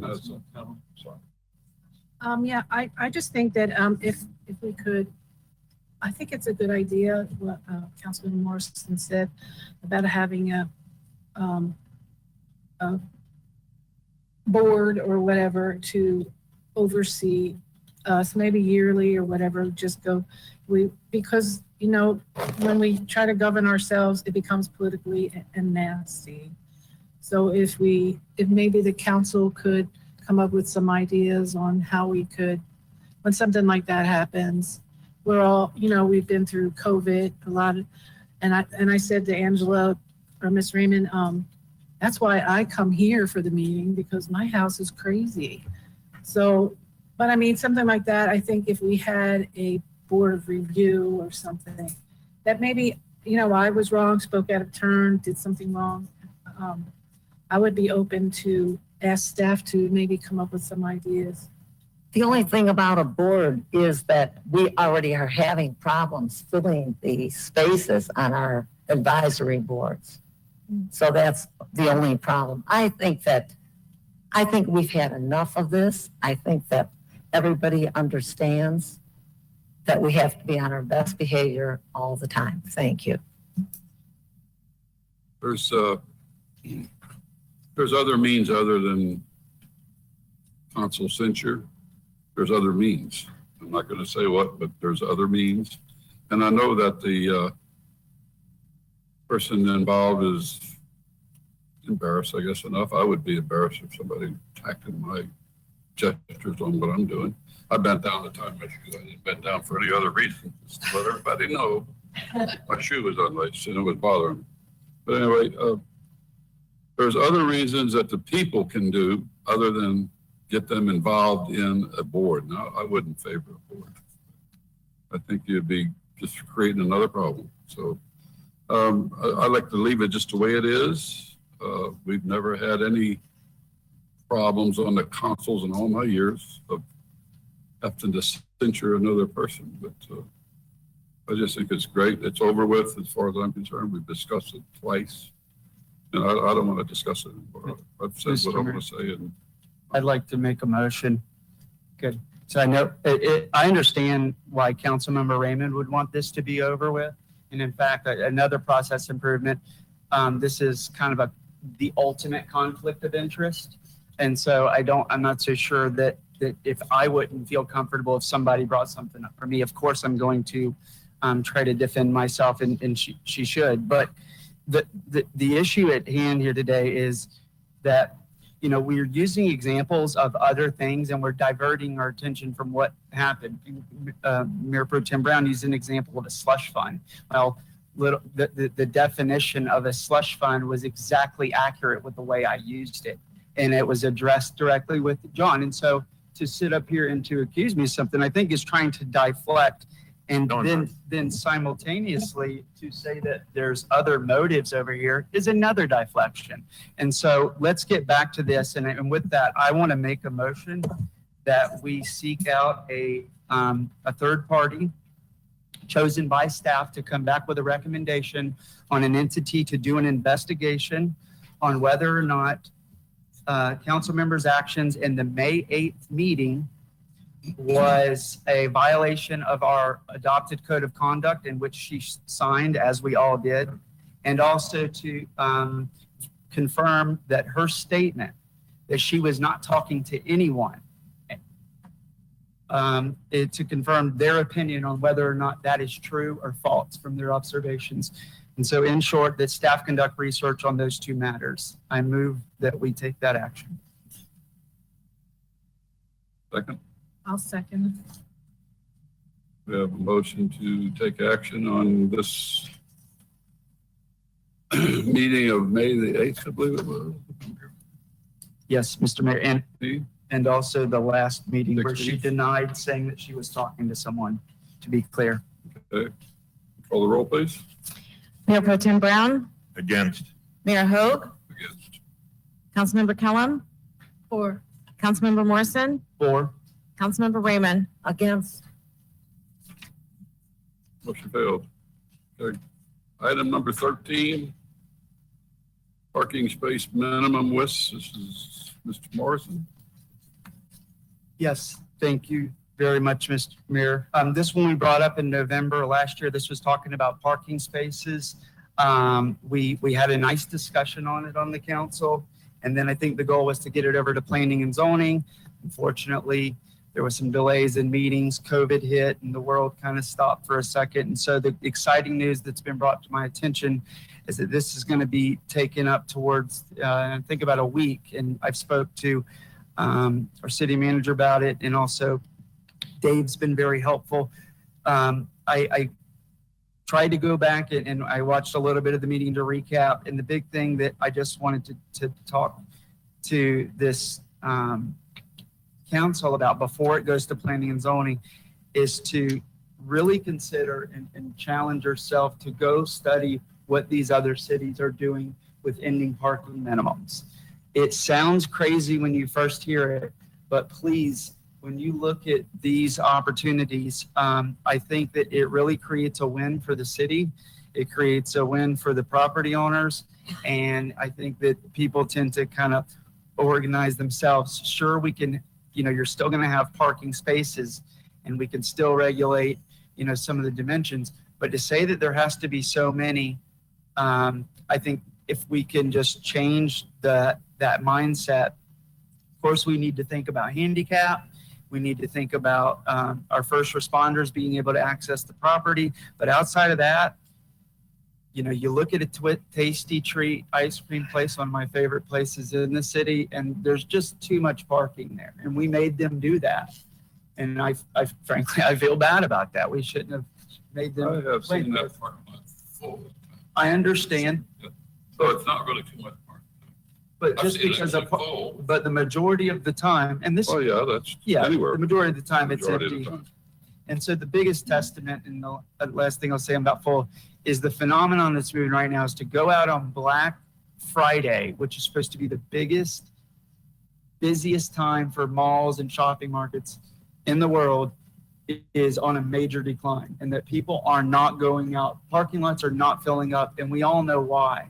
The Amazons of the world are changing the way that we buy things, but the local restaurants and places, we still go out, we still eat. And so what I don't want is when a business wants to come here, that we have to force them to put up this giant parking lot that they don't need. And then we tell them what type of material. It's got to be this much concrete, and that water's all flowing off. And so I just wanted to reaffirm that and to make sure that when this goes to the planning and zoning board and it comes back to council, that we have enough time to do our research on this so that we're not caught off guard. I hope that the P&Z has a great meeting to discuss it, but I think this is a really big opportunity for our lagoon to prevent the stormwater runoff, and we get away from requiring all this pervious surface. And it also gives us an opportunity for us to make it more cost effective to build and to live here. And so that's it. So if what you're saying is if we reduce the size of the parking spot, you want that size that we're reducing it by to go to green space, or do you want it to go to making more parking spots? You said that you want more green space, and by reducing it, if we use that reduced size for green space, that's not what you want, is it? You want more parking spots. No, I don't want more parking spots. So you'd be willing to, any space that's reduced because we're doing away with that maximum width should go to green space, is what you're saying. I'm not sure I understand your question. I just don't know where you got that conclusion. Well, I think I'm just saying that you want it for more parking spots. You don't necessarily want it to create more green space. If you wanted to create more green space, I understand that we're reducing the size of the parking spot. Should that size of that space should go to green spaces. That's what you're serious about doing instead of more parking spots. No, Mayor Pro Tem Brown, I think what you just said, I'm asking you. Me and you are in full agreement. I want less pavement in the city. And I want the property owner to be able to decide how many parking spots they want to use, not us, and force them to plant a concrete jungle out there. But what I'm asking you, if we reduce it, yeah, is that space would you agree to that space go to green space instead of more parking spots? yes, but I don't want to force them to make it a green space. Well, if you don't force them, then they're not. Most of them are not. Well, I don't think we live with a bunch of. I don't think that you describe our community very well. I'm just saying business is about getting as many a lot of them, not all of them. They will use that to get more parking spots. Do you not agree on some of them are going to do that? We don't. I'm asking you. I don't change this answer to the question. Do you agree that some of them are going to? That they're going to go exceed parking spots? No, I'm saying that extra width and then extra feet. When you add it all up, they're not going to put that extra toward green space. They're going to use that for additional parking spots, is what I'm trying to say. I think you are really misunderstanding what I'm saying altogether, and it's okay. I am going the other way, Mayor Pro Tem Brown. I'm saying we force projects to put an amount of parking spaces, and I'm saying shrink it. Now, if they want to put what they normally would put as if we would have regulated, that's fine. But I'm saying, so let's say Tasty Treat, gosh, Dave, you might know how many spots it has. Say it has 25 spots. We require a minimum of 25 spots. What I'm saying is you are no longer required to have 25 spots. We say that you need, this many handicap, make sure your aisleways are this wide, and you plant as many parking spots as you want. And what I think they will do is create more green space. Now that I agree with. I think that's what they do. Or they will use and plant their building footprint larger, or they will, just leave it as is in its natural setting. So sorry for the confusion if I didn't make that clear. Okay.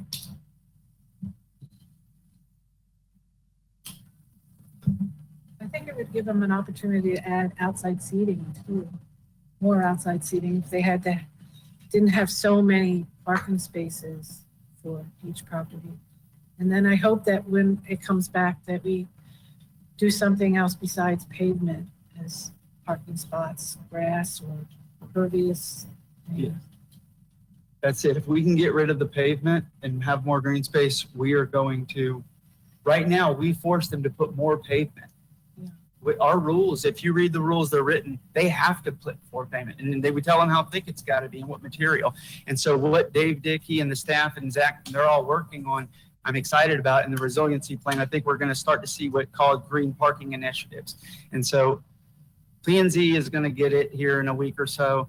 And this was just, it's been a year almost since we've discussed this. I just wanted to bring it back through and have a conversation to say, I'm excited about this. I think it's going to be much bigger than we think, and it's going to help with stormwater drainage. I'm following this movement nationally. Big cities are doing it, and I think Cape Canaveral can be one of the first ones in Brevard to jump out front and do it the same. So if there's not any questions or discussion, that was it.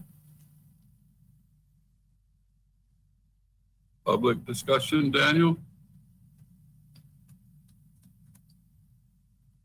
No hands raised at this time, sir, and no emails to my recollection.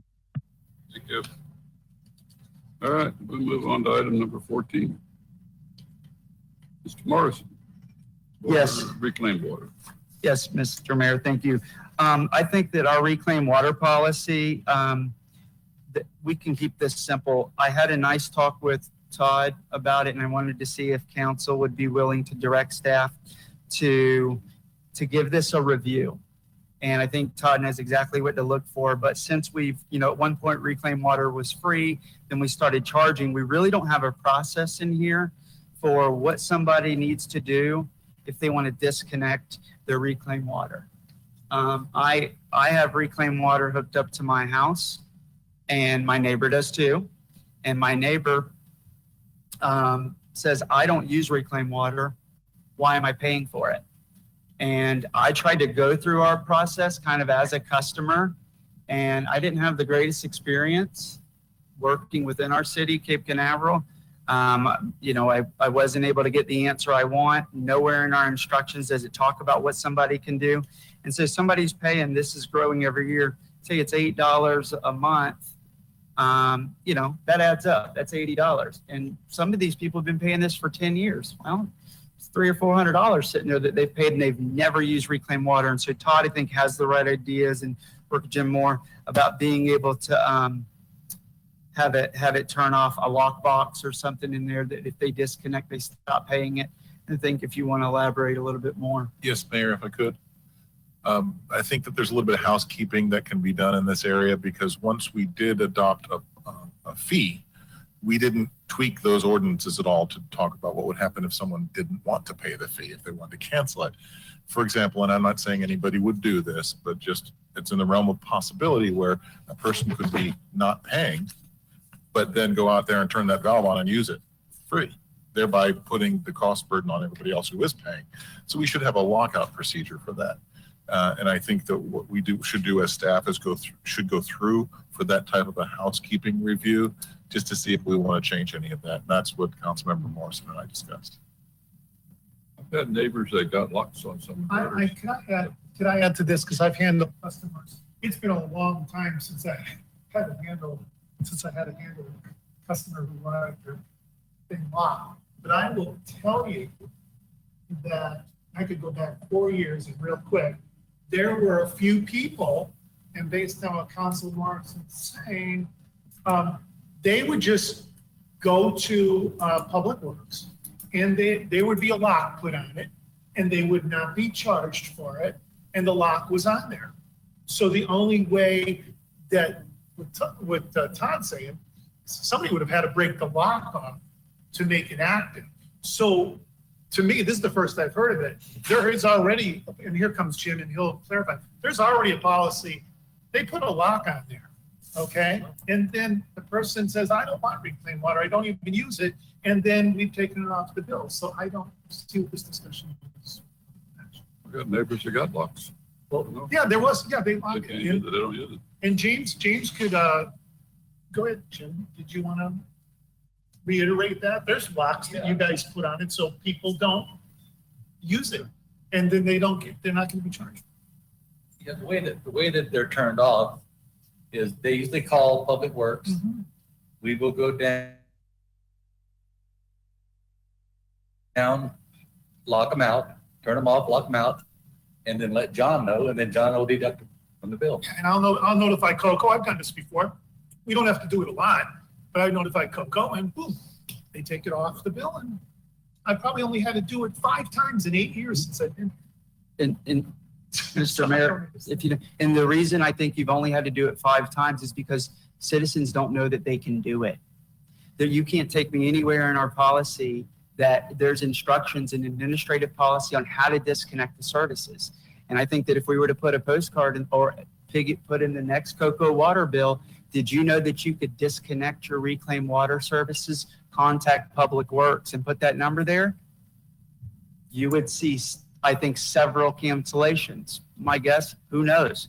But I think that's the right thing to do at minimum, is give people the option to eliminate that service. Because in my experience, it was really hard to figure out in our policy, as Todd and I went through, or in our administrative, how do you cancel? There's no out. And that seems a little onerous to me. I've never heard any complaints about that, because the 5 people in the 8 years that came to me and said, I don't want this anymore, I send them to Public Works and then they put the lock on, and then I give them the credit. I'm not saying you have, well, I'll be your first complaint. I've had a bad experience, so I'm trying to cancel, but that's for another call. But I'm not saying that there's a complaint. What I'm saying is we should have a process to give customers an ability to cancel. It's like when you get an email from somebody who's spamming you and they don't put the unsubscribe button at the bottom, doesn't that make you mad? You can't get out of this train of emails that keep coming at you. How can somebody cancel in Cape Canaveral? It's not on the website. Put something out there and just say, if you want to be disconnected from reclaimed water, here's what you do. Perfect. Yeah. Yeah, we can do that. and We'll so do that. if we can get that into the water bill, that's, I think, the most effective. We don't even need to, we could publicize it here, but I could call Coco and I could get a note put on the bill. Yeah, I think that'd be the most effective in social media and get it out there. We make about $80,000 in reclaimed water revenue. Oh, sorry. Yeah. I think we make about $80,000 in reclaimed water revenue. And so the optics on it is like, hey, that's a little revenue stream for us. So it's not popular for us to go tell customers to cancel, right? What if we lose 50%? That's a $40,000 revenue deduction. But Jim will tell you that if we lose 50% and we only get $45,000 of revenue, Jim will be able to tell you the reason why we need this revenue is to service the equipment and whatever. Well, we started charging for it. And and that's another thing too. Now, if 50% after we send this out, less than 50% of the people cancel. I don't think it'll be that high. Then the city loses $45,000, but. Well, thank God for that.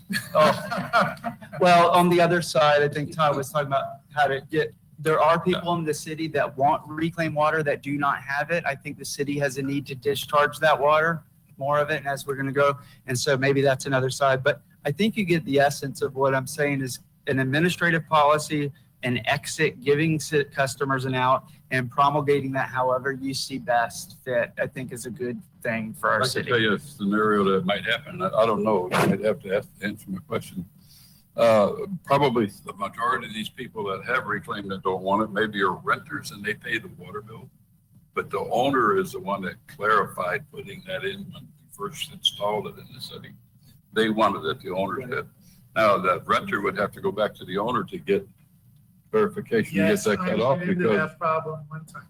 that's the problem. Yes, it So is. if the Because renter wants people it are off, renting out of these houses. he needs to go to the owner needs to go to the city because the renter can't do that because that's not his water. So that, I mean, administratively, you would never want to deal with a renter, right? But to your point, Well, the water I have buildings in Cocoa that I pay rent on. And Yeah. I know the process. So they don't own that. That's not theirs. So they have to go to the renter, has to go to the owner, and then the owner can come to the city. So if you got a problem with it as a renter, you need to go to your owner because he owns it. Agreed. The renter don't own it. That could be a problem if Absolutely, because the homeowner doesn't want his grass dying, the person's renting, but they have utility going there. Yep, there's a problem there. So that you have to make sure. Yeah, we could get a note of the bill, that's not a problem. Or the Jim if he wants to write something additionally on administratively. That's not- The first one was all free. It was great, but now you got to pay to keep it up.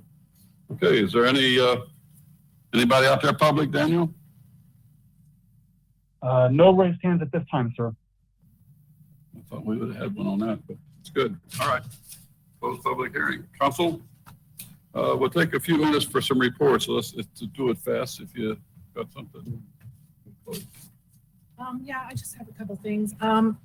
I wanted to bring up in reports, I talked to Anthony about, I would like to make our city a golf cart friendly city. And I've done a lot of research on it. I've talked to Anthony about it.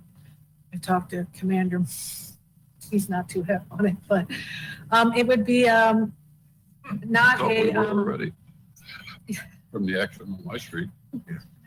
I'm sorry. A golf cart friendly. And the reason for it is to get cars off the streets for our resilience plan. It's mobility for older people. What I'm looking for is a consensus to take it back to staff and have them look into it more and bring us back something that that we could vote on down the road. There's a lot of issues with it. I talked to Anthony about it, and he seems to think that we can, by our codes, make it so it's not, like 14-year-old people won't be driving them, different things like that. So I just wanted to bring it to the council to see if we could look into it further. I think it would be good for our city. It gives us a sense of place, the small town feel. Our city manager and our Dave Dickey were both on a golf cart tour. Thanks to me. And they kind of saw where it would be beneficial to the people that live here, and it kind of everybody waves to each other, and it gives you a small town feel. I think it would be something good, and we could do it as a pilot program for so many months, and if it didn't work out, we could rescind it. Commander Walters had some drawbacks, a lot of drawbacks about it, but I think it's something that we could look into, and like I said, do a pilot program if it's agreeable to the council, but we need a consensus for it to go back to staff. How many cities, though, have you looked into how many cities? Yes. How many cities have it that aren't golf course communities? There's there's towns like Howie in the Hills. They got a lot of golf courses. They have a lot of golf courses, but they've made their downtown area golf cart friendly, which is away from the golf cart. Leesburg has it. Traveries has it. There's golf carts in the city, but they made their downtown area. Well, we don't have a downtown like that. Well, I mean, like people wanted to go, if they want to go to the store, they want to go to the library, or they want to go to the multi-generation center, they could go in their golf cart and bring the gas cars off the street, lower that. There's a lot to it. They'd have to be licensed, roadworthy, turn signal, blah, blah, blah, all that business like a car. But you just can't. I've got one that runs up and down my street all day long. I think it's tied in with a bear bub or something, because they're going down to the store, getting beer, or they're hanging out. There's 5 and 6 people on this thing. They won't be riding on our new sidewalk. Well, there is a guy in the city that has a golf cart that's really big. And Well, some of them are licensed. They're licensed. They do. Yeah. I know a couple people have them. They got licensed. Well, I But just think it's probably 9 out of 10 that I see are not licensed, and they're running up and down the streets everywhere. They need to either go get licensed or stay home. But there's a lot of ifs in my book to do it, but I would look at it if it's presented right. And there's there's golf cart, and then there's slow moving vehicles that are two different things. Right, Anthony? The golf cart has to do 35 miles an hour, I believe it is. Correct. That's right. Roadworthy. Golf cart's 25 and. Right, a slow moving vehicle, Very slow. as soon as it goes over 20 miles an hour, it has to be licensed and all that. My golf cart, I have a golf cart, it goes 11. So. Better buy you a new that's- golf cart. That's, Yeah, you're in violation. well, don't tell Commander Walters. Better get you another golf cart. Well, I bet it would be a different ordinance for a golf cart, rather. Yeah, well, it'd have to be licensed on the road. You'd have to have insurance. Anthony, can you help me here?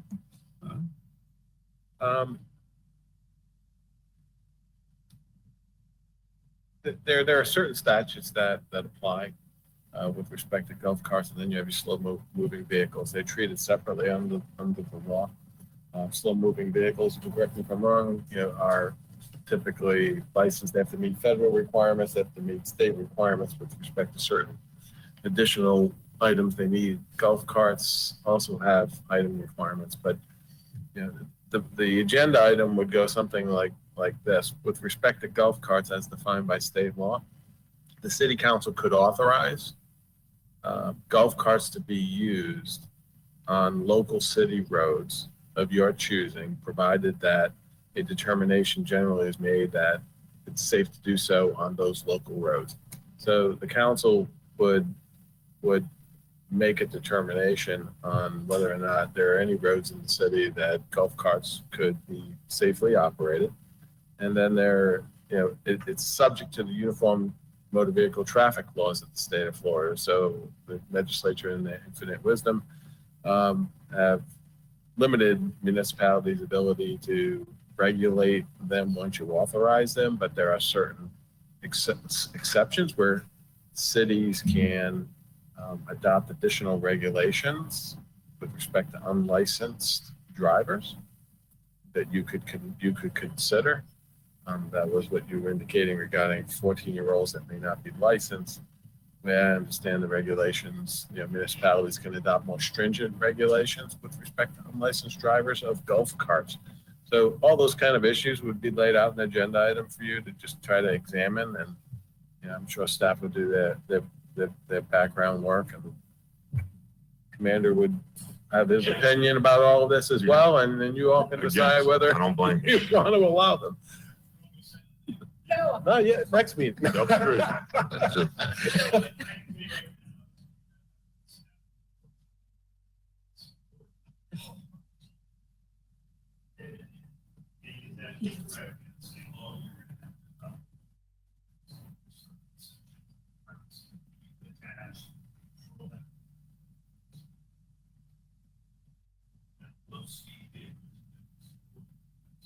Those vehicles have to be licensed.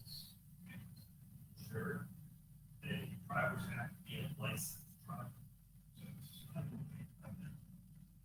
First, we suspend.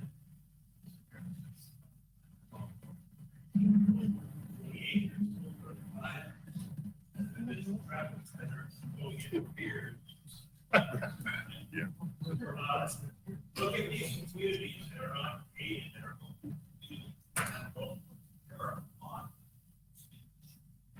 slow around here, in the endorsement they have. And for that, their tires must come up. And even years full of tanks. They have. Commander, how many DUIs on these golf carts? Because you get DUI driving a golf cart. How many DUIs? Yeah. CUI. Target. Yeah. Bicycle. Yeah. But if you're gonna go that route, I'm gonna hurt you every day. Commander, could I ask you to speak into the microphone? We're not recording any of this. Thank you. Because you know what? You're gonna have to make a motion in about 8 minutes. I'm gonna do my best. But I ought to just drag it on and force you guys to make a motion, right? Anyways, no, I will be a strong advocate that if this is the way you want this community to go, the direction for the safety of this community is to focus on speed vehicles. I'm telling you, I hear the stories. We talked a long time on the phone. Folks, it would be really cool if I lived in Cape Canaveral, take a golf cart, go to the library, go to the beach for that matter, to go to the 7-Eleven or the Circle K. I get it, but that's you. How many Airbnbs do we have in the city? Imagine what's going to happen there. And to some of those you're probably seeing, and again, we're actively looking for them. We see them, right where we they're coming stop them, from. we enforce them. Well, I say. But you're going to have the Airbnbs, which will be an attractive piece to come down here and visit. And then they don't know what the laws are. Golf carts, it's 14. And I don't know if that's an exception that they can increase the age in the ordinance, but it's 14 years of age. Do we want a 14-year-old zipping through the city? And we're not going to be doing radar on a golf cart to determine if it's doing 25, 21, 9 miles an hour. That would be pretty obvious. It's say go 9. You have bicyclists passing you. But that being said, I don't want you to have to make a motion. You know where I stand. I'm pretty strong about that because history has proven itself in other communities. And I don't think you want that here. This close to A1A. Yeah.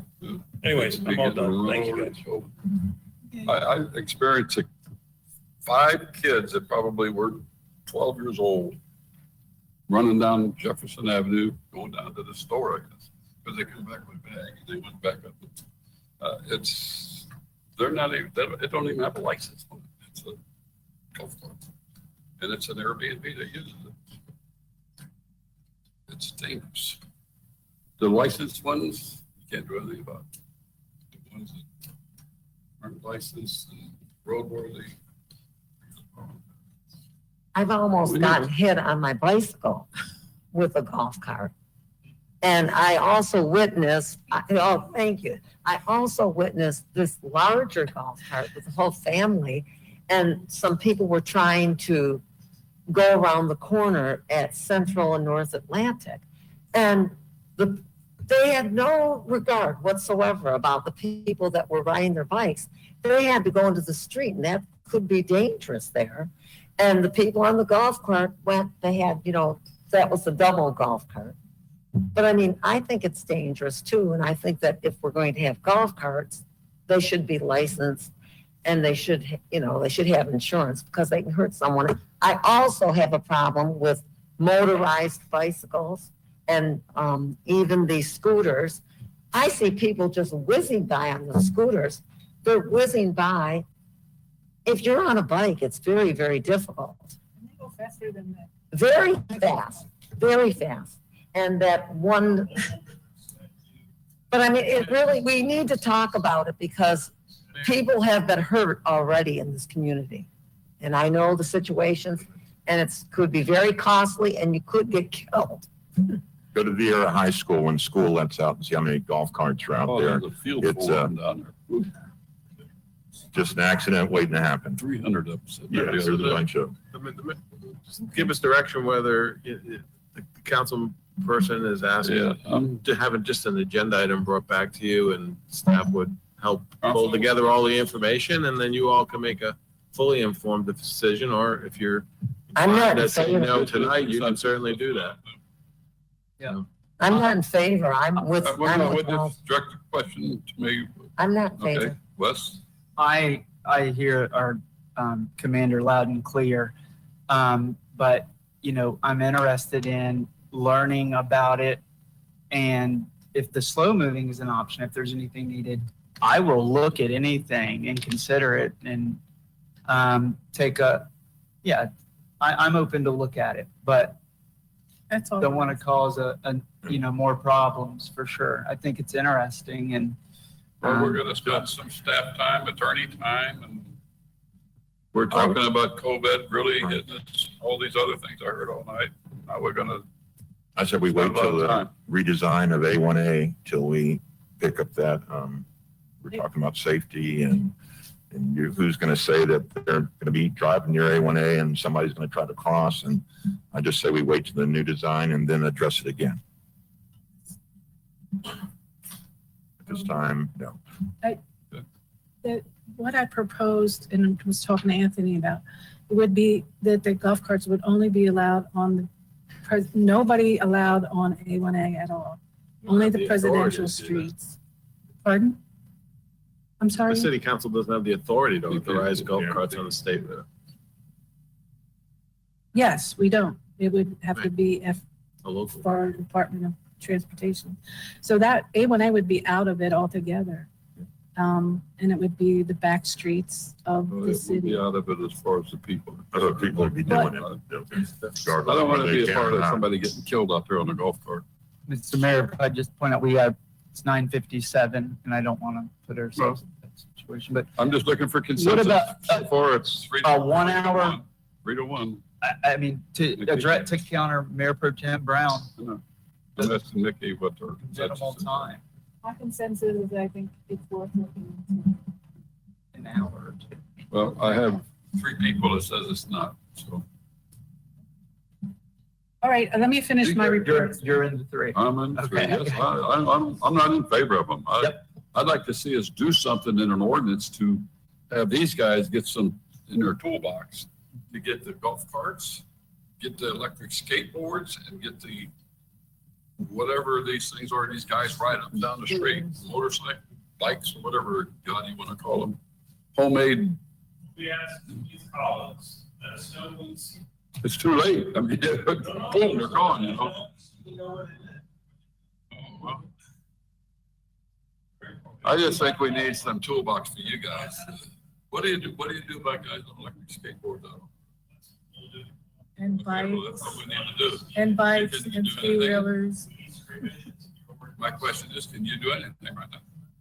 Yes and no. We need something to help you with it. Okay, you got it. You're gonna get it. You'll get it from me. I'll Do do we that. want to move on that now? Nope, we'll get with staff first. Okay. But just bring it back. Anybody else got I just a want to say report? that Let's I, finish up and get Yeah. out of here. I just want to say that I went to the TPO meeting. It was very interesting. And one point that I was really interested in, and there's a $1 billion turn down in gas tax for the state of Florida. Wow. And then also how important A1A is to our city. They're going to widen 528 to 4 lanes. So we really have to get on the A1A thing because We have been on that for 30 years. I know, but we're We did talking it 30 about, years. but I'm glad we're having that presentation. We were at the that- top once. Now we're down, what, 6 or 7? We're still at the top. We get jumped around, up and down, up and down. We need somebody on the TPO to really get in there and strong and talk for us. That's what we need. Well, I think I just wanted to say I'm glad that Todd had put together the presentation of them coming here. Yeah, and giving right. us Well, this. So we can maybe fund them, fund them and learn more about how. that's going to be kind of a tough one, because I've already had a couple people hitting me with that, just from what they heard last trip. But matching funds from our money, no way. He said. Mike, do you have something real quick? No, it's time. Mr. Mayor, final. One item, let's do it. Yep, DOT says matching funds are welcome. Spoke to them today. Thank you, Todd. Thank you for putting that together. I am excited about the meeting. So that's it for me. Angela, one item, let's do it and go home. I just attended Space Coast League of Cities last night. That's about it. Nothing Kind of a new. meeting. Scholarship committee. I would like to see somebody get it from our city someday. Thank you. Mayor, one item, Mayor. Zaxter, as we know, is closed up business. They're offering the bikes to the city. We would like to, if you want, the council wants to accept those bikes, we would have a giveaway program that would be signed as is, hold harmless, free to the first come, first serve, if the council is willing to accept I that have donation. somebody that would be interested in buying all of them. Okay, bring that to our attention. If you want to take them, and we'll. If, in lieu of a sale, would the council support the donation to the city if this sale can't be made? Didn't I mention that to you before? Put it out to bid. Because I was trying to find out who we contact, because I got somebody that asked me, they want to buy all of Don't them. have bikes. Pardon? Why can't we give them away to kids that need bikes? We do that. Do what you want with them. I got a guy who wants to buy all of them. He asked me, I said, all of them? That's Google Beach Streets, I'll buy all of them. Lastly, your adopted budget binded books will be in your box by 11 o'clock tomorrow. John, I need direction on that last item. What's the council consensus on those extra items? I'm in Mr. favor of Garganese? giving them. No, I'm in We favor of need giving them- consensus on this extra item. Time out. The Zaxters has offered to donate the bikes that are in Cape Canaveral to the city of Cape Canaveral. Todd needs, city manager needs, some sort of consensus or a motion as to whether or not the city wants to accept that donation. We get the bicycle racks too? Gustavo? Yeah, I think we accept anything. they Yes, don't you make. get the racks. Oh, it's Melinda's. So Yeah. But you do get the racks. They We get all the racks too? Okay. I move that we accept all donations from Zaxter. I agree. Makes They would be given away as is condition. Sorry? You've got a motion, but no Yeah. second. We got a second. Do you second? I agree. Okay. All the motion, we got a motion and a second to accept all the. Is there any public bicycles input on that? Mayor Pro Tem Brown, From the. Mayor Hogue, Four. Councilmember Kellum, Councilmember Morrison, Four. Councilmember Raymond. Thank you. Be a fool not to take it. Is there anybody, any member of the public that wants to comment on that? Daniel, anybody raising their hand? Arlen does. I don't think, maybe the commander has a comment on it. No hands, no hands. He has not gobbled down yet. Good night. I'm buying my golf cart. Oh, boy. No, I can't get a golf cart. I can't get a pool. Aw. I'm Get a free moving. bike.